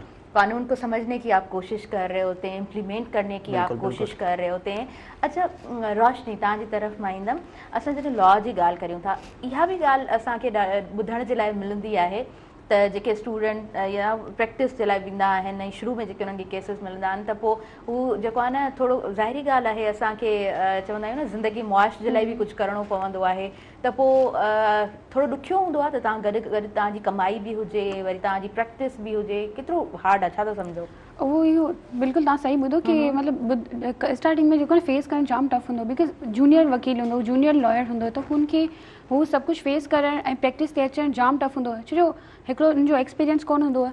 ऐं प्लस इहो कि जॾहिं हुन ॻाल्हि खे ॿुधंदो, जॾहिं क्लाइंट खे ॿुधंदो, हिकु हिकु शइ हुनजी मसइलो अगरि हुनजो मतिलबु लिस्टेड पावर हुनजो स्ट्रॉन्ग हूंदो त हू अॻियां वधी सघे थो। अगरि हुनजी सुठी स्टडी हूंदी, हुनजो अकेडमिक्स लेवल स्ट्रॉन्ग हूंदो, उनजा जेके बि स्टेजूस आहिनि स्ट्रॉन्गली रीड थियल हूंदा, त आउं चवंदी बेस्ट लॉयर थी वेंदो अगरि हुनजो इहो हूंदो। फिर उनखे कोई इशू ई कोन थींदो, बिकॉज हुनजो फुल हुनजो माइंड क्लियर हूंदो कि ही सिचुएशन आहे, हिन ते ही जेको आहे सेक्शन या फिर आर्टिकल अप्लाई थिए पियो, त उहे जेको आहे न फिर हुन लाइ कोई ईज़ी कोन थींदो। बट स्टार्टिंग में हुन ॿिन्हिनि खे इक्वल करणु थोरो थोरो टफ थींदो। चवंदा आहिनि कि स्टार्टिंग में हर चीज़ केच कोन करे सघूं, उन लाइ थोरो पाण खे स्टेज मतिलबु चढ़णी पवंदी। हीअ उहा फील्ड आहे जंहिंमें तव्हां स्टार्टिंग में न कमाइण जे बारे में न सोचो, तव्हां सिखण जे बारे में सोचो, सुठी तव्हांजी प्रैक्टिस हुजे, ऐं तव्हांजी प्रैक्टिस जॾहिं सुठी आहे त पोइ डेफिनेटली ज़ाहिरी ॻाल्हि आहे, उहा ई ॻाल्हि न, ज़िंदगी मुआश जे लाइ बि त कुझु करिणो पवंदो आहे, त पोइ हक़ ई लाल सां बि इंसानु जेको आहे न सुठी ज़िंदगी बसर करे सघे थो। अभी हाँ, अगर मैं आपसे पूछूं आपकी जिना लॉ एसोसिएशन की स्टार्टिंग तो किस तरह से स्टार्टिंग थी? जैसे कि आपने कहा कि मतलब जो बेसिक हमारे यहाँ गेप्स होते हैं ना, उनको ही फिल करने के लिए ये एसोसिएशन हमने बनाई है, तो किस तरह से स्टार्टिंग से काम हुए हैं, क्या क्या एक्टिविटीज़ आपकी स्टार्टिंग से होती रही हैं? स्टार्ट से अगर हम देखें तो इस तरह से कि पहले लेट के स्टूडेंट्स को हम लोग प्रेप करवाते थे, फिर उसके बाद हम लोगों ने सेशंस रखने स्टार्ट किए ताकि स्टूडेंट्स को अवेयरनेस हो कि लॉ की फील्ड क्यों ज़रूरी है और किस तरीके से इसमें काम होता है, जस्टिस वगैरह पे हम लोगों ने सेशंस रखवाए। दूसरा, जो लॉ के स्टूडेंट्स मतलब होते हैं तो उनके लिए मूटिंग भी होती है, मूट कोर्ट कॉम्पिटिशन्स वगैरह होते हैं, तो उसके ऊपर सेशंस रखवाए कि इस तरीके से आपको मूटिंग करनी है आगे चल के। फिर उसके बाद फ्रीलांसिंग होती है, तो हम लोगों ने फ्रीलांसिंग पे भी जो है ना 7 डेज़ की वर्कशॉप रखवाई थी और वो फ्री ऑफ कॉस्ट थी ताकि बहुत सारे स्टूडेंट्स आए उसको ज्वाइन करें, और बहुत सारे स्टूडेंट्स को ज्वाइन किया भी था ताकि फिर वो लोग फ्रीलांसिंग सीखें तो वो ऑनलाइन अर्निंग का भी उनको पता हो कि भाई एक लॉयर है उसका टाइम बहुत ज़्यादा कीमती होता है, तो अगर वो सुबह ऑफिस टाइम करके बैठा है काम और उसको दूसरी कोई एक और इनकम सोर्सेज का, तो वो फ्रीलांसिंग है कि वो ऑनलाइन भी अपने केसेस बनाकर वहाँ से भी अर्न कर सकता है। उसके अलावा हम लोगों ने अभी एशियन पार्लियामेंट कॉम्पिटिशन करवाया था, आई थिंक 4-5 मंथ्स पहले करवाया था, तो उसके अंदर पार्लियामेंट्री डिबेट होती है जिससे एशियन कंट्रीज़ होती हैं वो बैठती हैं, कोई उनको एजेंडा मिलता है कोई, तो फिर उसको वो ऐवान में बैठकर डिस्कस करती हैं, उसके पाकिस्तान के रिलेट या और भी कंट्रीज़ के रिलेट जो भी मसाइल होते हैं ना उसके हल निकाले जाते हैं। तो ये हम करवा चुके हैं अभी तक।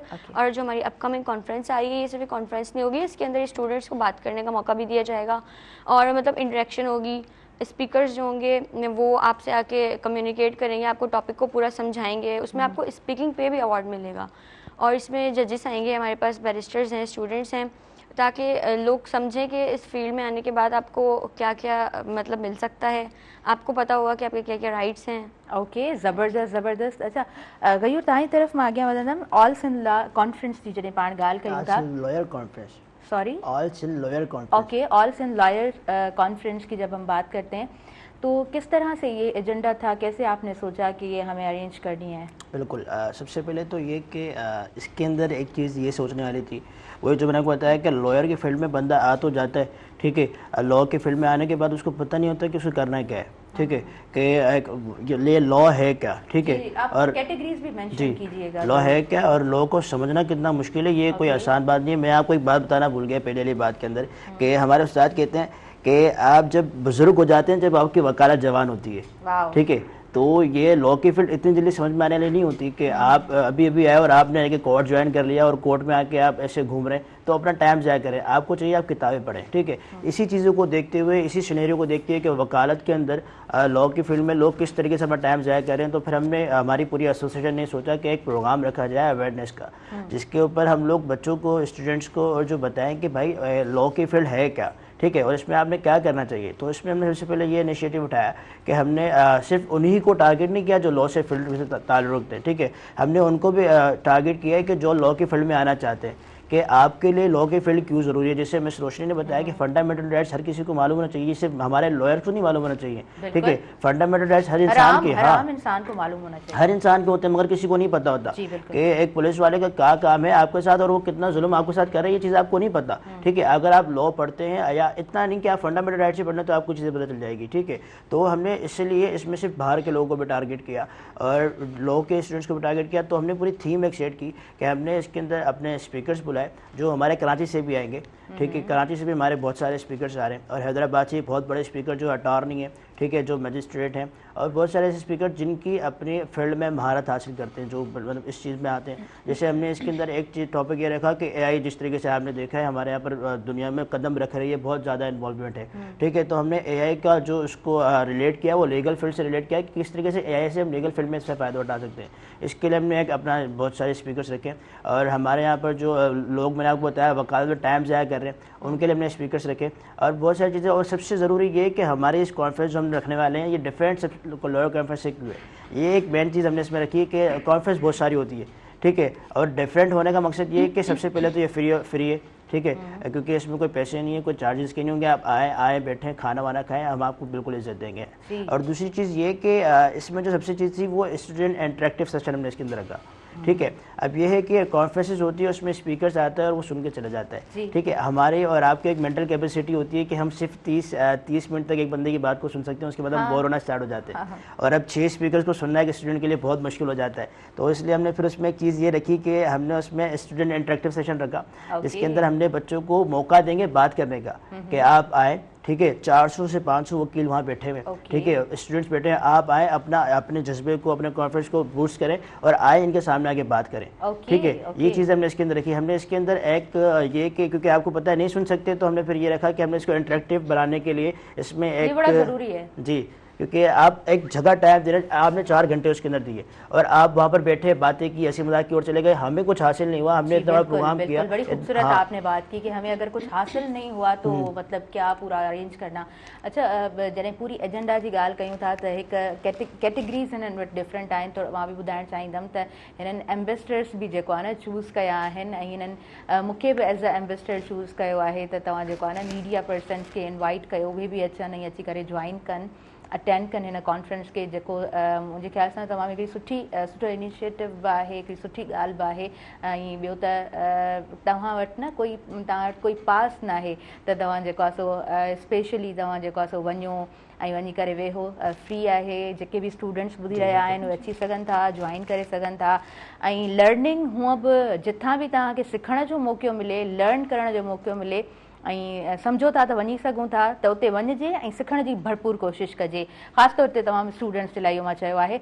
नाज़रीन, वक़्तु थी वियो आहे शॉर्ट कमर्शियल ब्रेक जो, नंढो ब्रेक आहे, काॾे न वञिजो, ॾिसंदा रहिजो सुबुह मेहरान।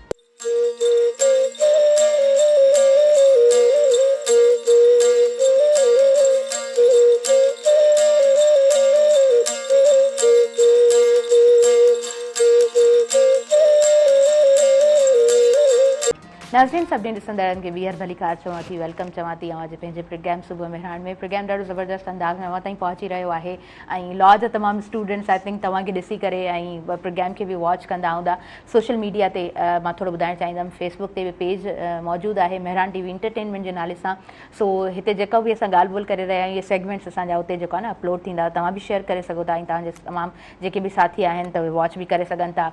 अच्छा, मेहरान टीवी एंटरटेनमेंट यूट्यूब ते चैनल बि मौजूदु आहे, तव्हां उते बि रिपीटेशन में प्रोग्राम ॾिसी सघंदा आहियो ऐं डिफरेंट जेके बि प्रोग्राम्स आहिनि उते अपलोड थींदा आहिनि, तव्हां उते बि ॾिसी सघो था। नाज़रीन प्रोग्राम जी तरफ़ असां अॻियां वधूं था ऐं असां जॾहिं मां स्टार्टिंग में बि ॻाल्हि कई सवात, मानसेरा, बजोड़ ऐं जेकॾहिं बुनैर जी असां ॻाल्हि कयूं था त उते तमामु घणी हिकिड़ी जेका आहे न, हिकिड़ो त उहा फिगर ॾेखारी वञे पई जेका ॾिसी बि असां जेको आहे न थोरो डिॼी वेंदा आहियूं त अच्छा इन तरह जो बि नुक़सानु थींदो आहे। क्लाउड बस्ट पहिरीं जेको आहे सिर्फ़ु ॿुधंदा हुआसीं त अच्छा क्लाउड बस्ट बि थींदा आहिनि। पहिरीं बि मां जॾहिं प्रोग्राम 2 ॾींहं अॻु में कंडक्ट कयमि त मां ॿुधायो त असांजे भर वारे मुल्क में क्लाउड बस्ट थियो आहे ऐं तमामु घणो उते नुक़सानु थियो आहे। क्लाउड बस्ट बेसिकली ककर झुड़ उनजो फाटण ऐं 100 मिलीलीटर खां वधीक या 100 मिलीलीटर और उनखां वधीक पाणी जेको आहे सो घटि टाइम में गॾु थी वञणु त पोइ ज़ाहिरी ॻाल्हि आहे तमामु घणो उहो पाणी हूंदो आहे त जेका बि आबादी हूंदी आहे उनखे तमामु घणो नुक़सानु थींदो आहे।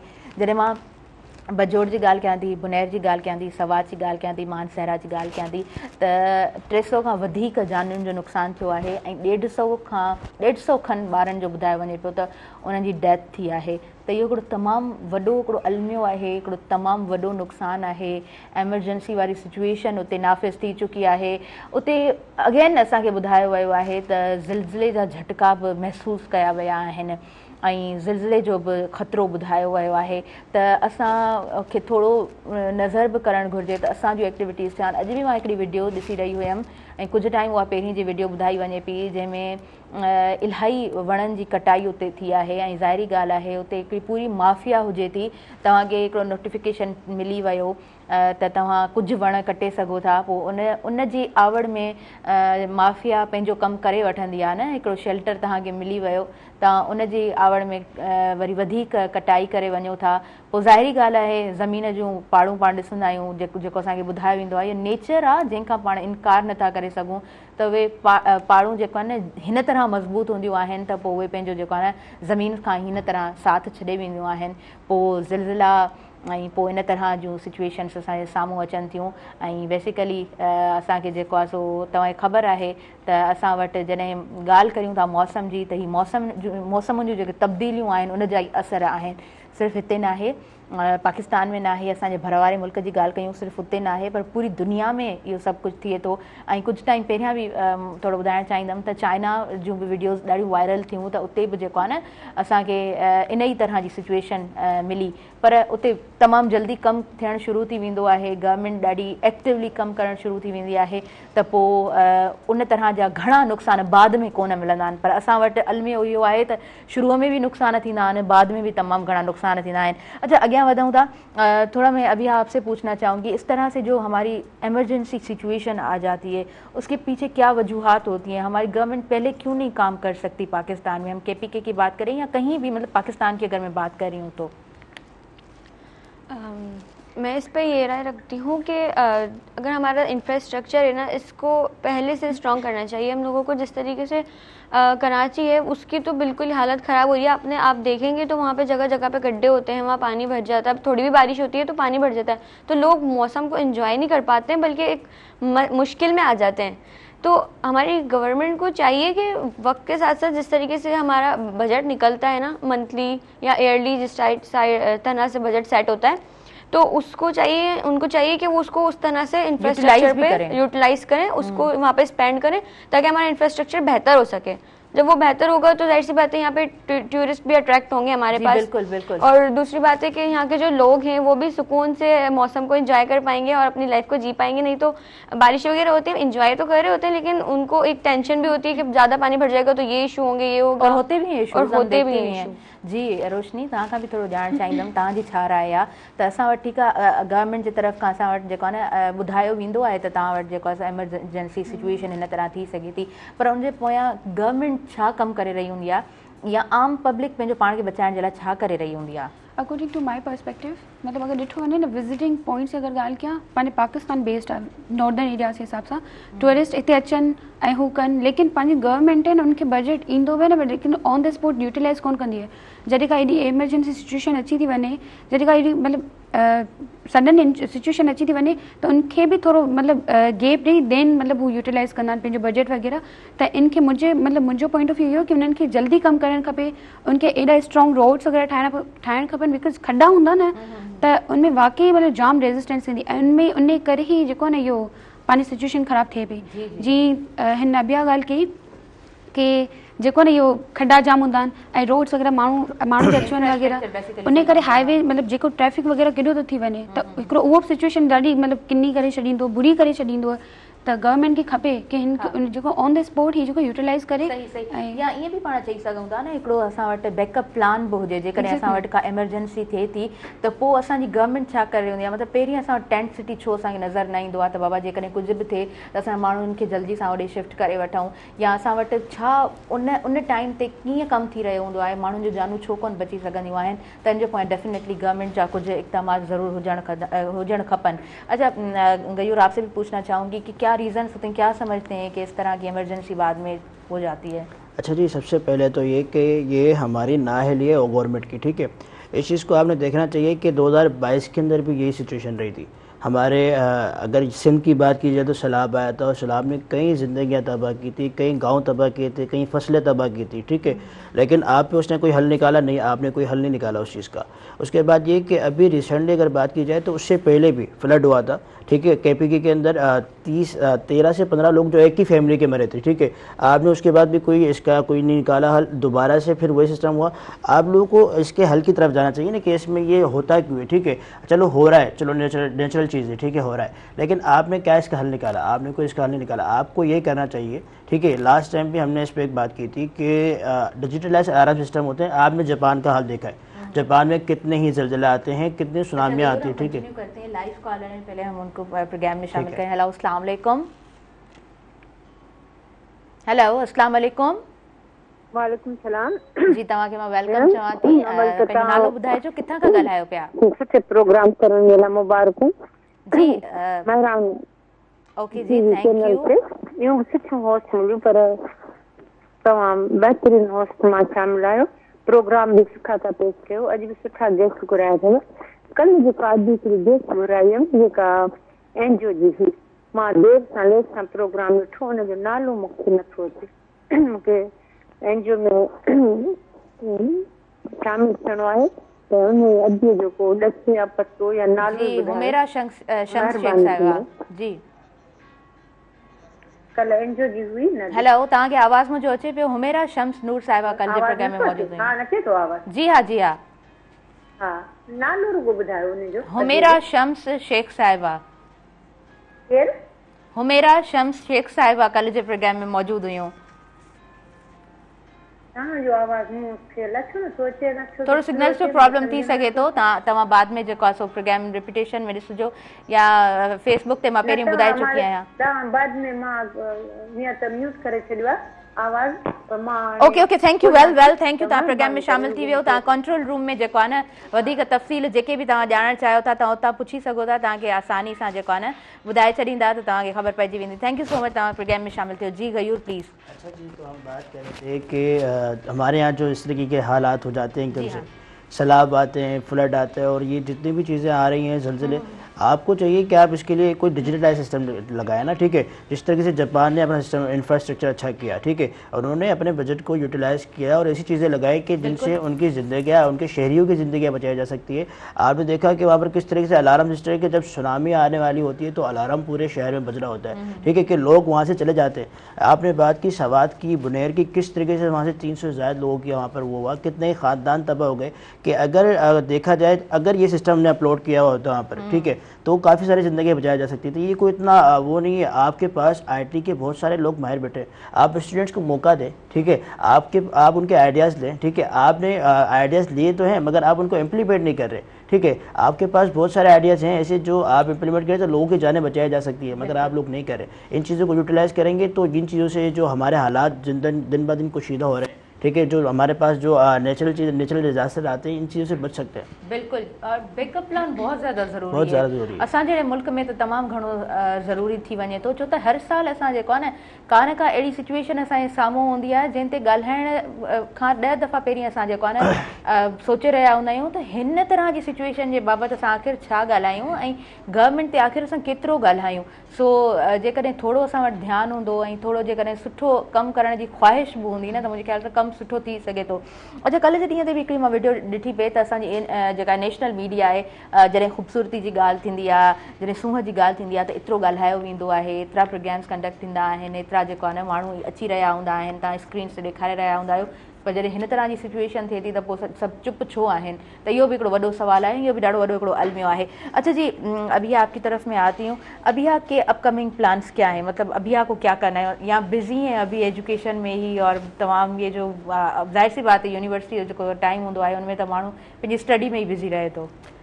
मेरे फ्यूचर प्लान्स में अभी स्टडी के रिलेटेड चीज़ें हैं, जैसे कि हम लोगों की लॉ की फील्ड है, अभी लॉ की फील्ड हमारी स्टडी चल रही है हम लोगों की। तो मेरे फ्यूचर प्लान्स में अभी ये ऐड किया है मैंने कि मैंने अभी फ्यूचर में डिबेट्स करनी है ताकि मैं अपनी कम्युनिकेशन स्किल्स को और इम्प्रूव कर सकूं, क्योंकि मैं थोड़ी सी इंट्रोवर्ट नेचर हूँ। मतलब मेरी फ्रेंड सर्कल जो है ना वो थोड़ा छोटा है और बहुत उसमें इस टाइप के लोग हैं, मेरे टाइप के लोग हैं, सिलेक्टेड लोग हैं जिनसे मेरी वाइब मैच करती है, तो वो लोग हैं, या फिर जो थोड़े खामोश तबीयत के होते हैं, लेकिन कभी कभी मतलब कुछ एक पॉइंट होता है जिन पे उनकी एनर्जी हमसे हमारी जैसी लगती है बिल्कुल हमें, तो हम उनके साथ ज़्यादा कनेक्टेड फील करते हैं। मतलब मोस्टली वो लोग चुप रहते हैं, तो मैं इस टाइप की हूँ, तो मेरा सर्कल इस टाइप का है। लेकिन लॉ की फील्ड में जाहिर सी बात है ज़्यादा बोलने वाले लोग चाहिए होते हैं और आपको ज़्यादा से ज़्यादा अवेयरनेस चाहिए होती है। तो मेरे फ्यूचर गोल्स ये हैं कि अब से जो भी लॉ के रिलेट कॉन्फ्रेंसेस सेशंस वगैरह हों, मैं उनको ज़्यादा से ज़्यादा उनमें जाऊँ और सीखूँ उनसे। ज़बरदस्त अभी आहे। अच्छा रोशनी, तव्हां खां बि मां पुछंदसि त केतिरो हार्ड आहे, मतिलबु तव्हांजा न हर 6 मंथ खां पोइ ज़ाहिरी ॻाल्हि आहे एग्ज़ाम्स हूंदा आहिनि, मिड टर्म्स हूंदा आहिनि, ऐं वरी तव्हांजूं तमामु एक्टिविटीज़, पोइ कीअं मैनेज कंदा आहियो? पढ़ाई बि करणी हूंदी आहे, तमामु एक्टिविटीज़ खे बि ॾिसंदा आहियो? असांजी रेगुलर क्लासिस थींदियूं आहिनि, लेकिन उनमें मतिलबु इहो हूंदो की ज़्यादातर सेल्फ स्टडी मञी वेंदी आहे। मतिलबु टीचर त हर कोई पढ़ाई वेंदो आहे, सुठो पढ़ाई वेंदो पंहिंजो, लेकिन जेको बंदो सेल्फ स्टडी कंदो आहे न, फिर उहो अगर कंटिन्यूसली करे पियो सेल्फ स्टडी, हुनजी बेयर रीडिंग स्ट्रॉन्ग हूंदी त हुनजी जेको न study 3 months within 3 months clear थी सघे थो, त उहो ईज़िली सां पंहिंजो सेमेस्टर फाइनल्स ॾेई सघे थो। बाक़ी एनुअली जेको न उहो मतिलबु सम्झी वेंदो, अगरि हुन ते फोकस रखे, सॼो टाइम हूंदो पंहिंजो पाण टाइम इन्वेस्ट केतिरो था कयूं। अदरवाइज़ काफ़ी स्टूडेंट्स अहिड़ा हूंदा न कि चवंदा आहिनि एग्ज़ाम्स अचनि उन टाइम ते ॾिसी वठंदासीं, पढ़ी वठंदासीं 1 डे बिफोर। लेकिन मुंहिंजे अकॉर्डिंग इहो कि अगरि पाण कंटिन्यूसली डे बाय डे पढ़ंदासीं न, पाण अञा बि ज़्यादा इंटरप्रेट कंदासीं पिया, लॉ खे सम्झंदासीं पिया एक्चुअली लॉ छा आहे। बिकॉज हर डे का न का लर्न मतिलबु मिले थी, का न का लर्निंग फेज़ ईंदो पंहिंजो, हर डे कुझु न कुझु पाण गेन कंदा रहंदा आहियूं। त रेगुलर पढ़ण सां त पंहिंजी हर चीज़ क्लियर थींदी वेंदी ऐं एग्ज़ाम्स ईज़िली सां पास आउट। ज़बरदस्त, तमामु सुठो। अच्छा गयूर, कितनी हम डेप्थ में अगर जाते हैं तो लॉ एक बड़ी फील्ड है, एक समंदर की मानंद उसे देखा जाता है ना, तो पढ़ना और फोकस्ड रहना कितना ज़रूरी है? अच्छा जी, ये एक ऐसी फील्ड है जो बिल्कुल आपने क्या किया, समंदरों की तरह गहराई की इसकी मानंद है कि इसको अगर देखा जाए तो ये ख़त्म नहीं होती। हमारे उस्ताद ही ये कहते हैं कि वो अभी अटॉर्नी और बहुत सारे मजिस्ट्रेट लग गए, मगर वो ये कहते हैं कि अभी भी हमने लॉ को नहीं समझा। ठीक है, तो अगर उन जैसा बंदे बात करें तो हम नहीं समझते कि लॉ की फील्ड एक बहुत छोटी फील्ड होगी, क्योंकि ये अगर हम बात करें ये बहुत पीछे से चलता हुआ आ रहा है। ठीक है, एक कानून साजी जो, क्योंकि आप देखें चर्च के टाइम से चलती आ रही है, जो हमारे जो पेड़ से चर्च हुआ करते थे वहाँ से कानून साजी हुआ करती थी, फिर वो जो ब्रिटिश के ऊपर आ गया, फिर ब्रिटिश के बाद फिर हमारे ट्राइब्यूनल बनना स्टार्ट हुए, फिर कोर्ट बनना स्टार्ट हो गए, अब ये प्रोसीजर से चलता आ रहा है। ठीक है, अब हम अगर देखते हैं हमारे यहाँ एक इसमें सिनेरियो होता है कि आपके पास कोई केस आता है, ठीक है, और उस केस के अंदर आपने अगर प्रेसिडेंट पेश कर दिया तो वो केस आपका मान लिया जाता है कि आप केस जीत गए। तो वो प्रेसिडेंट पढ़ना आपको लगता है इतना आसान है। अब उसके अंदर ये होता है कि आप प्रेसिडेंट कोई से भी दे सकते हैं। आप अगर देखें कि एक पिछली बार ये केस हुआ था और इस केस पे इस जज ने ये जजमेंट दी थी, ठीक है, तो ये जब ही मुमकिन होता है कि आप जब इस फील्ड को पहले से पढ़ रहे होते हैं। ठीक है, ये फील्ड कोई छोटी फील्ड नहीं है, इस फील्ड की अगर बात की जाए तो एक बहुत बड़ी वसी फील्ड है। ठीक है, इस फील्ड के अंदर इतनी गहराई है कि इसके अंदर जैसे आप अगर डॉक्टर की बात करते हैं एक डॉक्टर के पास बहुत सारे पेशे होते हैं कि वो ENT का ही बन सकता है, ठीक है, आई स्पेशलिस्ट भी बन सकता है अगर वो चाहे तो, बहुत सारे डिफरेंट होते हैं, ठीक है, ब्रेन का भी और दूसरे। इसी तरीके से लॉ की फील्ड होती है, इसके अंदर भी लॉ का एक लॉयर जो है वो सब काम नहीं कर सकता, इसमें टैक्सेशन का लॉयर अलग होता है, इसमें क्रिमिनल का लॉयर अलग होता है, फैमिली सिविल केसेस का लॉयर अलग होता है। लेकिन हैदराबाद में तो सभी मतलब सारी प्रैक्टिस एक साथ ही चल रही होती है, आपको कोई भी केस मिल जाता है। अच्छा, कि फील्ड में जो केसेस चल रहे होते हैं वो और है, महारत रखना और है, ठीक है, ठीक है, जो है हाँ वो जो है क्रिमिनल का जो वकील होता है वो क्रिमिनल केस ही अच्छे से डील कर सकता है, क्योंकि उसने एक उस चीज़ के अंदर टाइम गुजारा होता है, उसका जो किताबों का दायरा होता है, दायरा इख्तियार होता है, उन्हीं किताबों के अंदर होता है कि जो क्रिमिनल के केसेस होते हैं, ठीक है। तो मैं समझता हूँ बहुत सारे वकील हैं जो इस चीज़ से बाहर भी होते हैं, मगर अगर एक लॉयर एक प्रोफेशन को, एक फील्ड को ही चूज कर ले और इसी के ऊपर जाए तो बहुत आगे तक जा सकता है। कराची में मोस्टली हम ऐसा ही देखते हैं ना, कराची बार में तव्हां हिकिड़ी फील्ड सां कनेक्टेड रहो था, वही केसिस खणंदा आहियो, जॾहिं त हैदराबाद में तव्हांखे डिफरेंट केसिस भी मिली रहिया हूंदा आहिनि त तव्हां ॾिसी रहिया हूंदा आहियो, पर महारत रखणु, जीअं त इहो ॾाढी ख़ूबसूरत ॻाल्हि कई त महारत रखण का ॿी शइ आहे, बाक़ी केसिस मिली वञनि त तव्हां स्टडी कयो था, तव्हां केस त विड़ी सघो था, महारत वारी जेका ॻाल्हि आहे हुन ते जेकॾहिं जेको इंसान फोकस्ड रहे तो उहो वाकई में कुछ थी निकरंदो आहे। अच्छा, आपसे भी पूछना चाहूँगी, आप आगे क्या प्लान्स हैं कि आपको एक ही साइड जाना है? बहुत अच्छा सवाल। अच्छा जी, ये सवाल है कि मेरा जो पर्सनल वो है कि क्रिमिनल की तरफ जाने का प्लान है, मगर बाबा कहते हैं कि रजिस्ट्रेशन का जो एक टैक्सेशन का जो वकील होता है वो थोड़ा सा अच्छा होता है कि उसमें अर्निंग थोड़ी अच्छी होती है, मगर ये कि मैं अपनी मेंटल की अगर बात करूँ कि मैं मेंटल कैपेसिटी जो समझता हूँ वो क्रिमिनल के अंदर थोड़ा सा ज़्यादा होता है, क्योंकि एक शुरू से ही ना दिमाग थोड़ा सा ऐसा रहा है कि इन चीज़ों के अंदर जो एक मिस्ट्री जो केसेस होते हैं ना उनको समझने का मज़ा ही अपना होता है, ठीक है, और एक सिंपल केस को समझना, उसको डील करना, रोज़ जाके तारीख पे खड़े हो जाना और आर्ग्यूमेंट करना, वकील के लिए सबसे बेस्ट होता है कि उसके आर्ग्यूमेंट कैसे हैं, ठीक है, और आर्ग्यूमेंट करने में जो मज़ा आता है वो क्रिमिनल के केसेस पे ज़्यादा मज़ा आता है। ओके, ज़बरदस्त। अच्छा, रोशनी को अहिड़ो केस जेको रिसेंटली या पास्ट में ॾिठो हुजे ऐं तव्हां सोचियो हुजे त अच्छा ईअं बि थींदो आहे, लॉ जी फील्ड सां ज़ाहिरी ॻाल्हि आहे तव्हांजी वाबस्तगी आहे, केतिरा ई केसिस तव्हां ॿुधंदा हूंदा? काफ़ी सारा केसेस हूंदा आहिनि, लेकिन उनमें ट्विस्ट हूंदो आहे, हर केस में को ट्विस्ट हूंदो आहे। या थाणो बुलक खान जी जेकॾहिं ॻाल्हि कयो त उते कुझु अहिड़ी शयूं ॾिसण जे लाइ मिलियूं? जी, हींअर हिकिड़ो रिसेंटली केस थियो हो, उनमें इहो हो कि हिकिड़ी फीमेल खे मतिलबु हिकिड़ी वाइफ पंहिंजे हस्बैंड जी तरफ़ां मर्डर करी वई हुई, हींअर रिसेंटली अहिड़ो केस थियो हो, त उनजे केस में मतिलबु जाम मतिलबु उनजो केस त सुठी ॻाल्हि आहे कि मतिलबु जल्दी रिज़ॉल्व थी वियो, मतिलबु जल्दी सोल्यूशन वग़ैरह निकिरी या जल्दी केस जेको न पंहिंजो फाइनल थी वियो, बट हू जाम टाइम टेकन हूंदो आहे। वैसे ॾिठो वञे न टाइम ॾींदा रहंदा आहिनि, जेके मैजिस्ट्रेट हूंदा आहिनि टाइम ॾींदा रहंदा आहिनि, एक्सटेंड कंदा रहंदा आहिनि डेट, लेकिन इहो जेको न काफ़ी सुठे तरीक़े सां थी वियो त मुंहिंजे लाइ अनएक्सपेक्टेड हो, बिकॉज जॾहिं केस थियो न तॾहिं मां इहा ई ॻाल्हि कई कि ही लेट थींदो हिन में, त बिकॉज ऐं स्टार्टिंग खां इहो ई ॾिसंदी आई आहे कि एक्सटेंड थींदी आहे डेट, ऐं में काफ़ी सारियूं, बट हीअ जेको न जल्दी थी वियो, त इहो बि थींदो कि यार वो लॉयर ते डिपेंड कंदो कि हू उनजी स्टडी लेवल केतिरो आहे, उनजी मेंटलिटी केतिरी आहे, हू केतिरो तो इंटरप्रेट करे लॉ के, मतिलबु जेको क्लाइंट हूंदो आहे उनखे केतिरो तो लिसन करे, त मुंहिंजे अकॉर्डिंग इहो ई आहे सॼो मतिलबु कि ओके जी, ज़बरदस्त। वक़्तु थी वियो आहे शॉर्ट कमर्शियल ब्रेक जो, नाज़रीन नंढड़ो ब्रेक आहे, सो काॾे न वञिजो, ॾिसंदा रहिजो तव्हांजो पंहिंजो प्रोग्राम सुबुह मेहरान।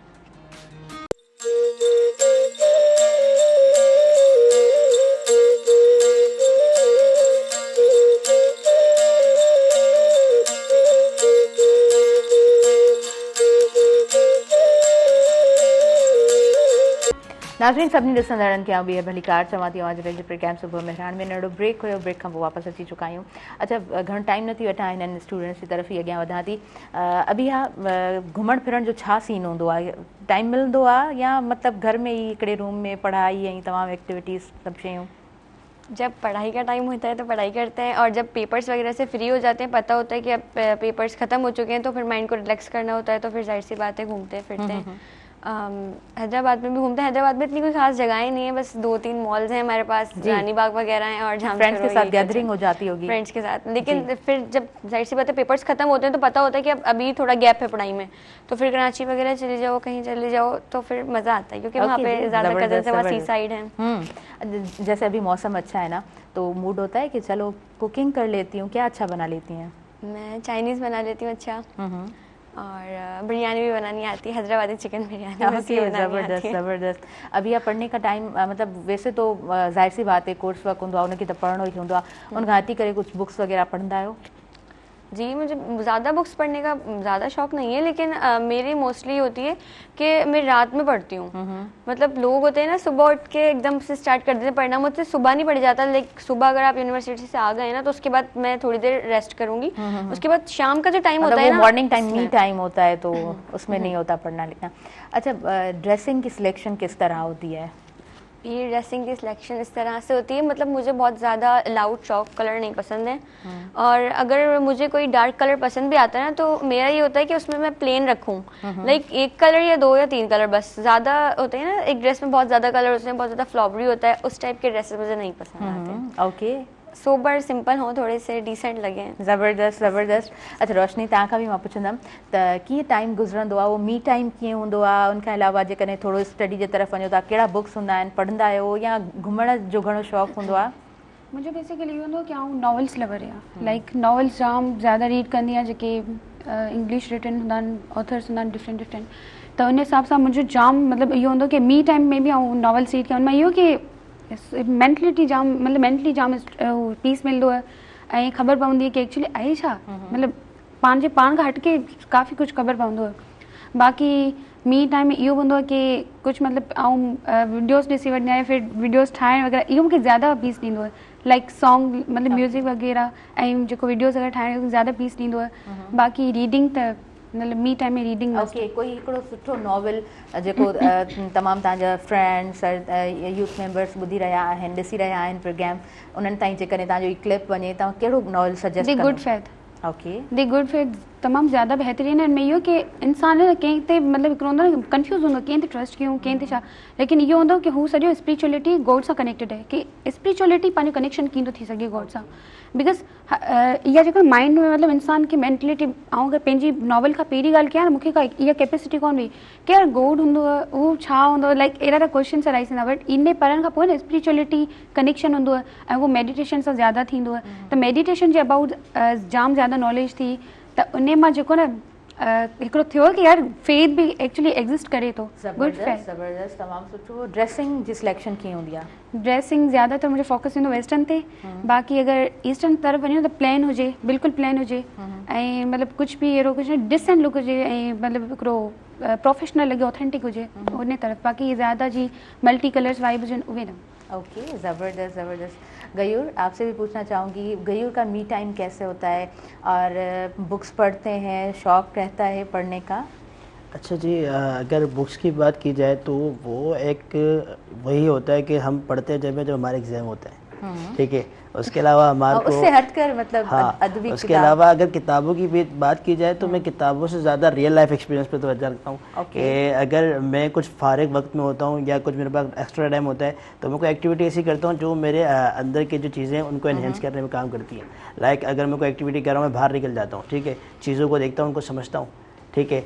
और ये चीज़ें हैं कि किताबें भी पढ़ना ज़रूरी है, बिल्कुल ज़रूरी है। और मैं इस किताबों को इस नज़रिए से देखता हूँ कि जस्ट फॉर रीडिंग, ठीक है, अगर हम पढ़ते हैं तो मज़ा नहीं करती, उनसे सबक हासिल की जाए, ठीक है, कि वो किताब कहना क्या चाह रही है, ठीक है। और उस किताब का सबक लेके अपने ऊपर इम्प्लीमेंट करें कि वो किताब का जो सबक था वो आपने किस तरीके से दुनिया में राइटर क्या समझाना चाह रहा है, सही ठीक है। बात अब है। वो चीज़ें आपने पढ़ ली मगर आप वो उसको पढ़ के आपने अपने अंदर ही रखा, उसको बाहर नहीं निकाला, तो फिर वो आपके फ़ायदे के नहीं है, ठीक है। आप उस किताबों को पढ़ रहे हैं और पढ़ने के बाद मज़ा ये कि बाहर बात करें, ठीक है, लोगों को बताएं।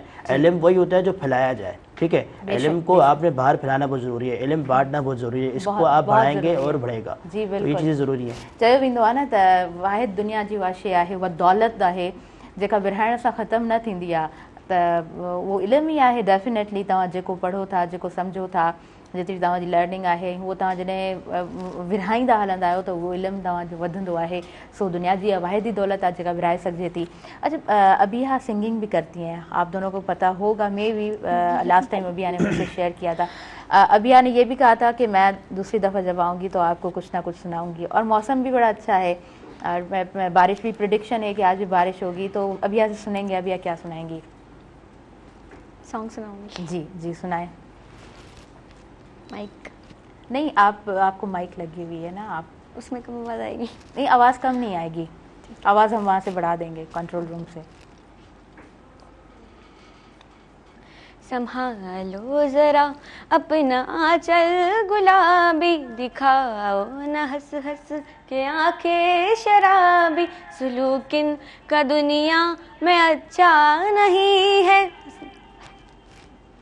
Okay okay.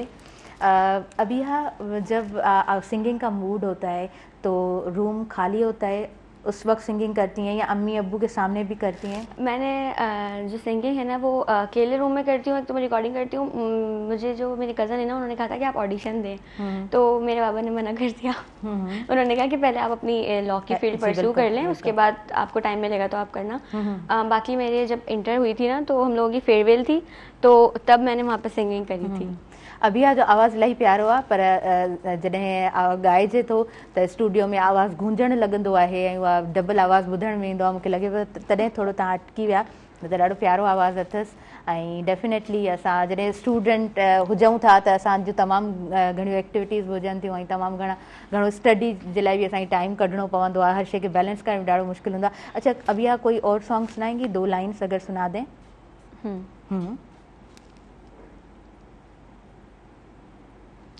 मैं सोच लूँ। ठीक है, नहीं आप बिल्कुल वक्त लें। रोशनी जी तरफ तेसि ताईं असां हलूं था, अभी असां कुछ लाइन्स ज़रूर ॿुधंदासीं। अच्छा रोशनी, ईअं हूंदो आहे त थोड़ी सिंगिंग करणी आहे, थोरो जेको आहे सो कंहिं टाइम असां टेलीविज़न खे टाइम ॾींदा आहियूं या घणो मोबाइल खे टाइम ॾींदा आहियो, वीडियोज़ वग़ैरह जीअं तव्हां चो रिकॉर्ड कंदा आहियो? सिंगिंग बि हूंदी आहे, सिंगिंग बि ज़्यादा इंट्रस्टिंग हूंदो आहे, सिंगिंग में बि पीस मिलंदो आहे, सुकून मिलंदो आहे, उनमें ज़्यादा पंहिंजी इनर वॉइस हिकिड़ो हूंदो आहे न कि बंदो फील कंदो आहे। बाक़ी वीडियोज़ की तरफ वञो, अगर वीडियोज़ मतलब मुझे कंटेंट क्रिएशन की तरफ ज़्यादा हूंदो फोकस, कि मतलब अहिड़ो वीडियो हुजे, अहिड़ो कंटेंट हुजे, यूनिक हुजे, ऑथेंटिक हुजे, शॉर्ट हुजे, लाइक व्यूअर्स जेके शॉर्ट ज़्यादा शॉर्ट जेको वीडियोज़ खे ज़्यादा, त मुझे उन प्रोफेशनलिटी तरफ ज़्यादा जेको न विजन हूंदी है कि उन तरफ वञा ऐं उहो जेको न क्रिएट कया जेको माण्हू बोर बि न थियनि ऐं इंट्रस्टिंग सां ॾिसनि बि। त बेसिकली ज़बरदस्त, छो त असां जेको आहे न लेंदी वीडियोस ॾिसण खां ॾाढो अवॉइड कंदा आहियूं। तव्हां बिल्कुलु सही, शॉर्ट हुजे ऐं इंफॉर्मेशन बि हुजे, ॾाढो ज़बरदस्त तरीक़े सां उहो शइ अॻियां ताईं वञे। अच्छा छा सिंगिंग जी जॾहिं ॻाल्हि अचे थी त कुझु हूंदो आहे झुंगारींदा हुजो, कोई अहिड़ो गानो, कोई अहिड़ो गीत जेको हमेशह ई लबनि ते हुजे? सोचने जो टाइम। Okay okay. गयूर की क्या एक्टिविटीज़ रहती हैं? मतलब मोबाइल फ़ोन जब आप चलाते हैं तो क्या रिकॉर्डिंग होती है, वीडियोस बनाते हैं? और अच्छा जी, सबसे पहले तो ये कि मैं पोएट्री भी अच्छी कर लेता हूँ, कर लेते हैं मतलब? हाँ, सिंगिंग भी कर लेता हूँ, लेकिन मैं सुनाऊंगा नहीं। अच्छा जी, मतलब ये शर्त है। मैं सिंगिंग नहीं सुनाऊंगा। वैसे आप शेयर करते हैं फ्रेंड्स के साथ वीडियोस वगैरह? ये है कि हम साथ गाते हैं और बहुत अच्छा गा लेते हैं, लेकिन ये लाइव जा रहा है तो ओके ओके। अच्छा वैसे कवाली वगैरह? हाँ बिल्कुल पढ़ सकते हैं कवाली, ज़बरदस्त कवाली वगैरह, और जो हर चीज़ मतलब गा लेते हैं। और पोएट्री के अंदर भी मल्टी टैलेंटेड मैं अपने आप को कहता हूँ कि हर चीज़ के अंदर है ना। वाह ज़बरदस्त। मतलब अगर आप सिंगिंग करते हैं तो किसी प्रोग्राम में भी क्या करें, सबके सामने भी क्या करें, अकेले में क्या ही गाना? मसला ये है कि एक प्रोफेशन जो मेरा है ना उसको लेके अगर मैं चल रहा हूँ तो फिर ये चीज़ें थोड़ी सी मुझे बैक करनी पड़ती है। ओके, मतलब प्रायोरिटी है आपकी। ओके, वो एक शौक है, सिंगिंग में अच्छी कर लेता हूँ।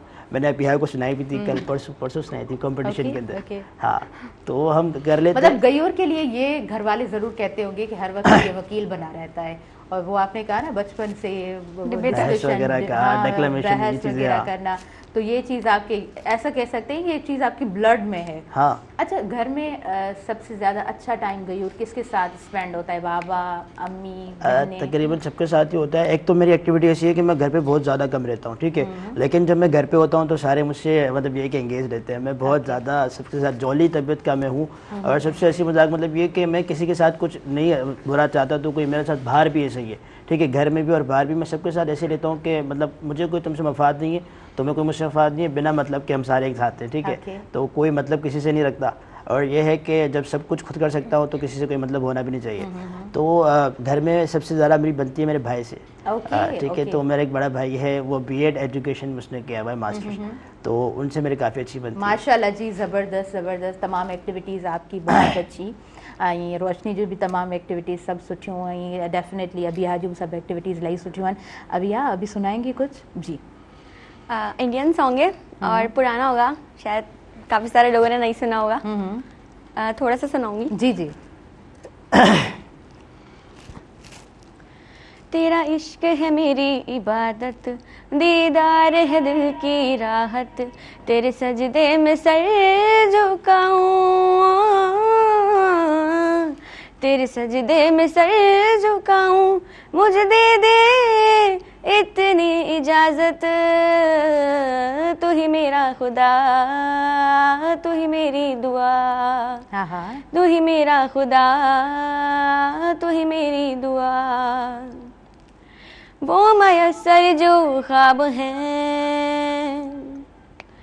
तूने मुझको दिए, तूने मुझको दिए, इल्तिजा धड़कनों की है,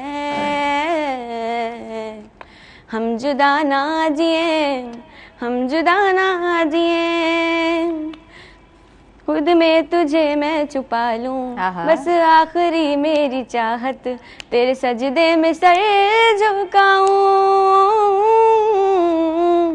मुझे दे दे इतनी इजाजत, तू ही मेरा खुदा, तू ही मेरी दुआ, तू ही मेरा खुदा, तू ही मेरी दुआ। वाओ, ज़बरदस्त ज़बरदस्त, इलाही सुठी सिलेक्शन हुई ऐं आवाज़ भी ॾाढो प्यारो, ॾाढो सुठो आवाज़। वक़्त जूं घणियूं नाज़रीन, मूंखे वधीक इजाज़त न थी ॾियनि, तव्हां ॿुधाइणु चाहींदव रोशनी?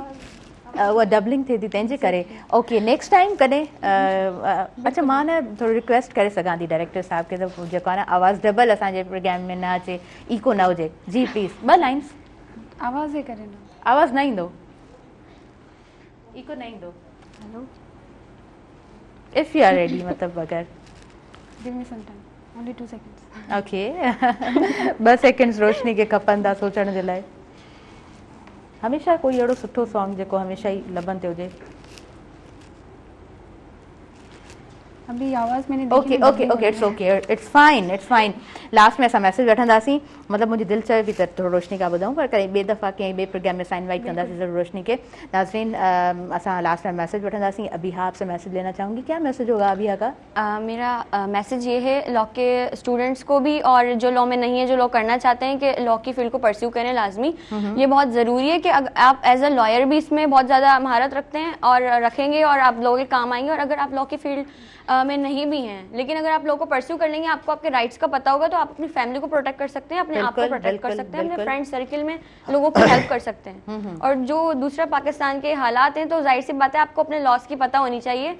ज़बरदस्त ज़बरदस्त, इलाही सुठो तव्हांजो मैसेज। और सुबह मेहरान के लिए भी कमेंट्स में लेती हूँ जी, क्या कमेंट्स होंगे आपके? मुझे ये चैनल बहुत अच्छा लगता है, मैं यूट्यूब पर फॉलो भी करती हूँ, FB पे भी है मेरे पास, और मैं आपकी सारी वीडियोस वगैरह देखती हूँ। Thank U. और जो आप लोगों ने लोगों का वीडियो डाला था, वो मैंने शेयर भी किया था। ओके जी, ओके, ज़बरदस्त। रोशनी, तव्हांजो छा मैसेज आहे? सुबह मेहरान जे लाइ बि कमेंट्स वठंदासीं। एक्ज़ैक्टली, मुंहिंजो इहो मैसेज हूंदो कि हर छोकिरी खे इहो चवंदसि कि तव्हां लॉ के परस्यू कयो, बिकॉज जाम सुठी फील्ड आहे। माण्हू खे अवेयरनेस कोन्हे, बिल्कुलु बि कोन्हे, उनखे नो हाउ आहे ई कोन्हे, बिकॉज मूंखे बि पहिरीं इहो हो कि मूंखे नो हाउ हुई कोन। बट वंस अगरि इंटर थी वियासीं न, त लिटरली जाम, मतिलबु जाम सुठी पाण खे प्रोटेक्शन्स, पंहिंजे राइट्स वग़ैरह क्लियर थियनि था।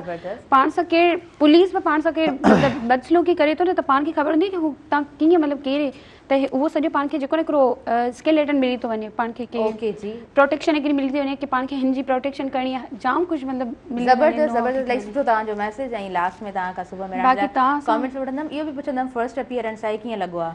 एक्ज़ैक्टली, मुंहिंजो बि फर्स्ट आहे, तव्हां सां ॻाल्हाए करे जाम सुठो लॻो, ऐं मतिलबु जाम ज़्यादा हिकिड़ो हूंदो न कि कंफर्टेबल फील हुई, कंफर्टेबल माहौल रहियो आहे। एंड ओके जी, ज़बरदस्त, thank you so much, thank you so much for your presence. Gayur, आपसे भी कमेंट्स लूँगी मैं और मैसेज भी लूँगी। अच्छा जी, मैसेज मैंने अपनी बात में बहुत सारे दिए।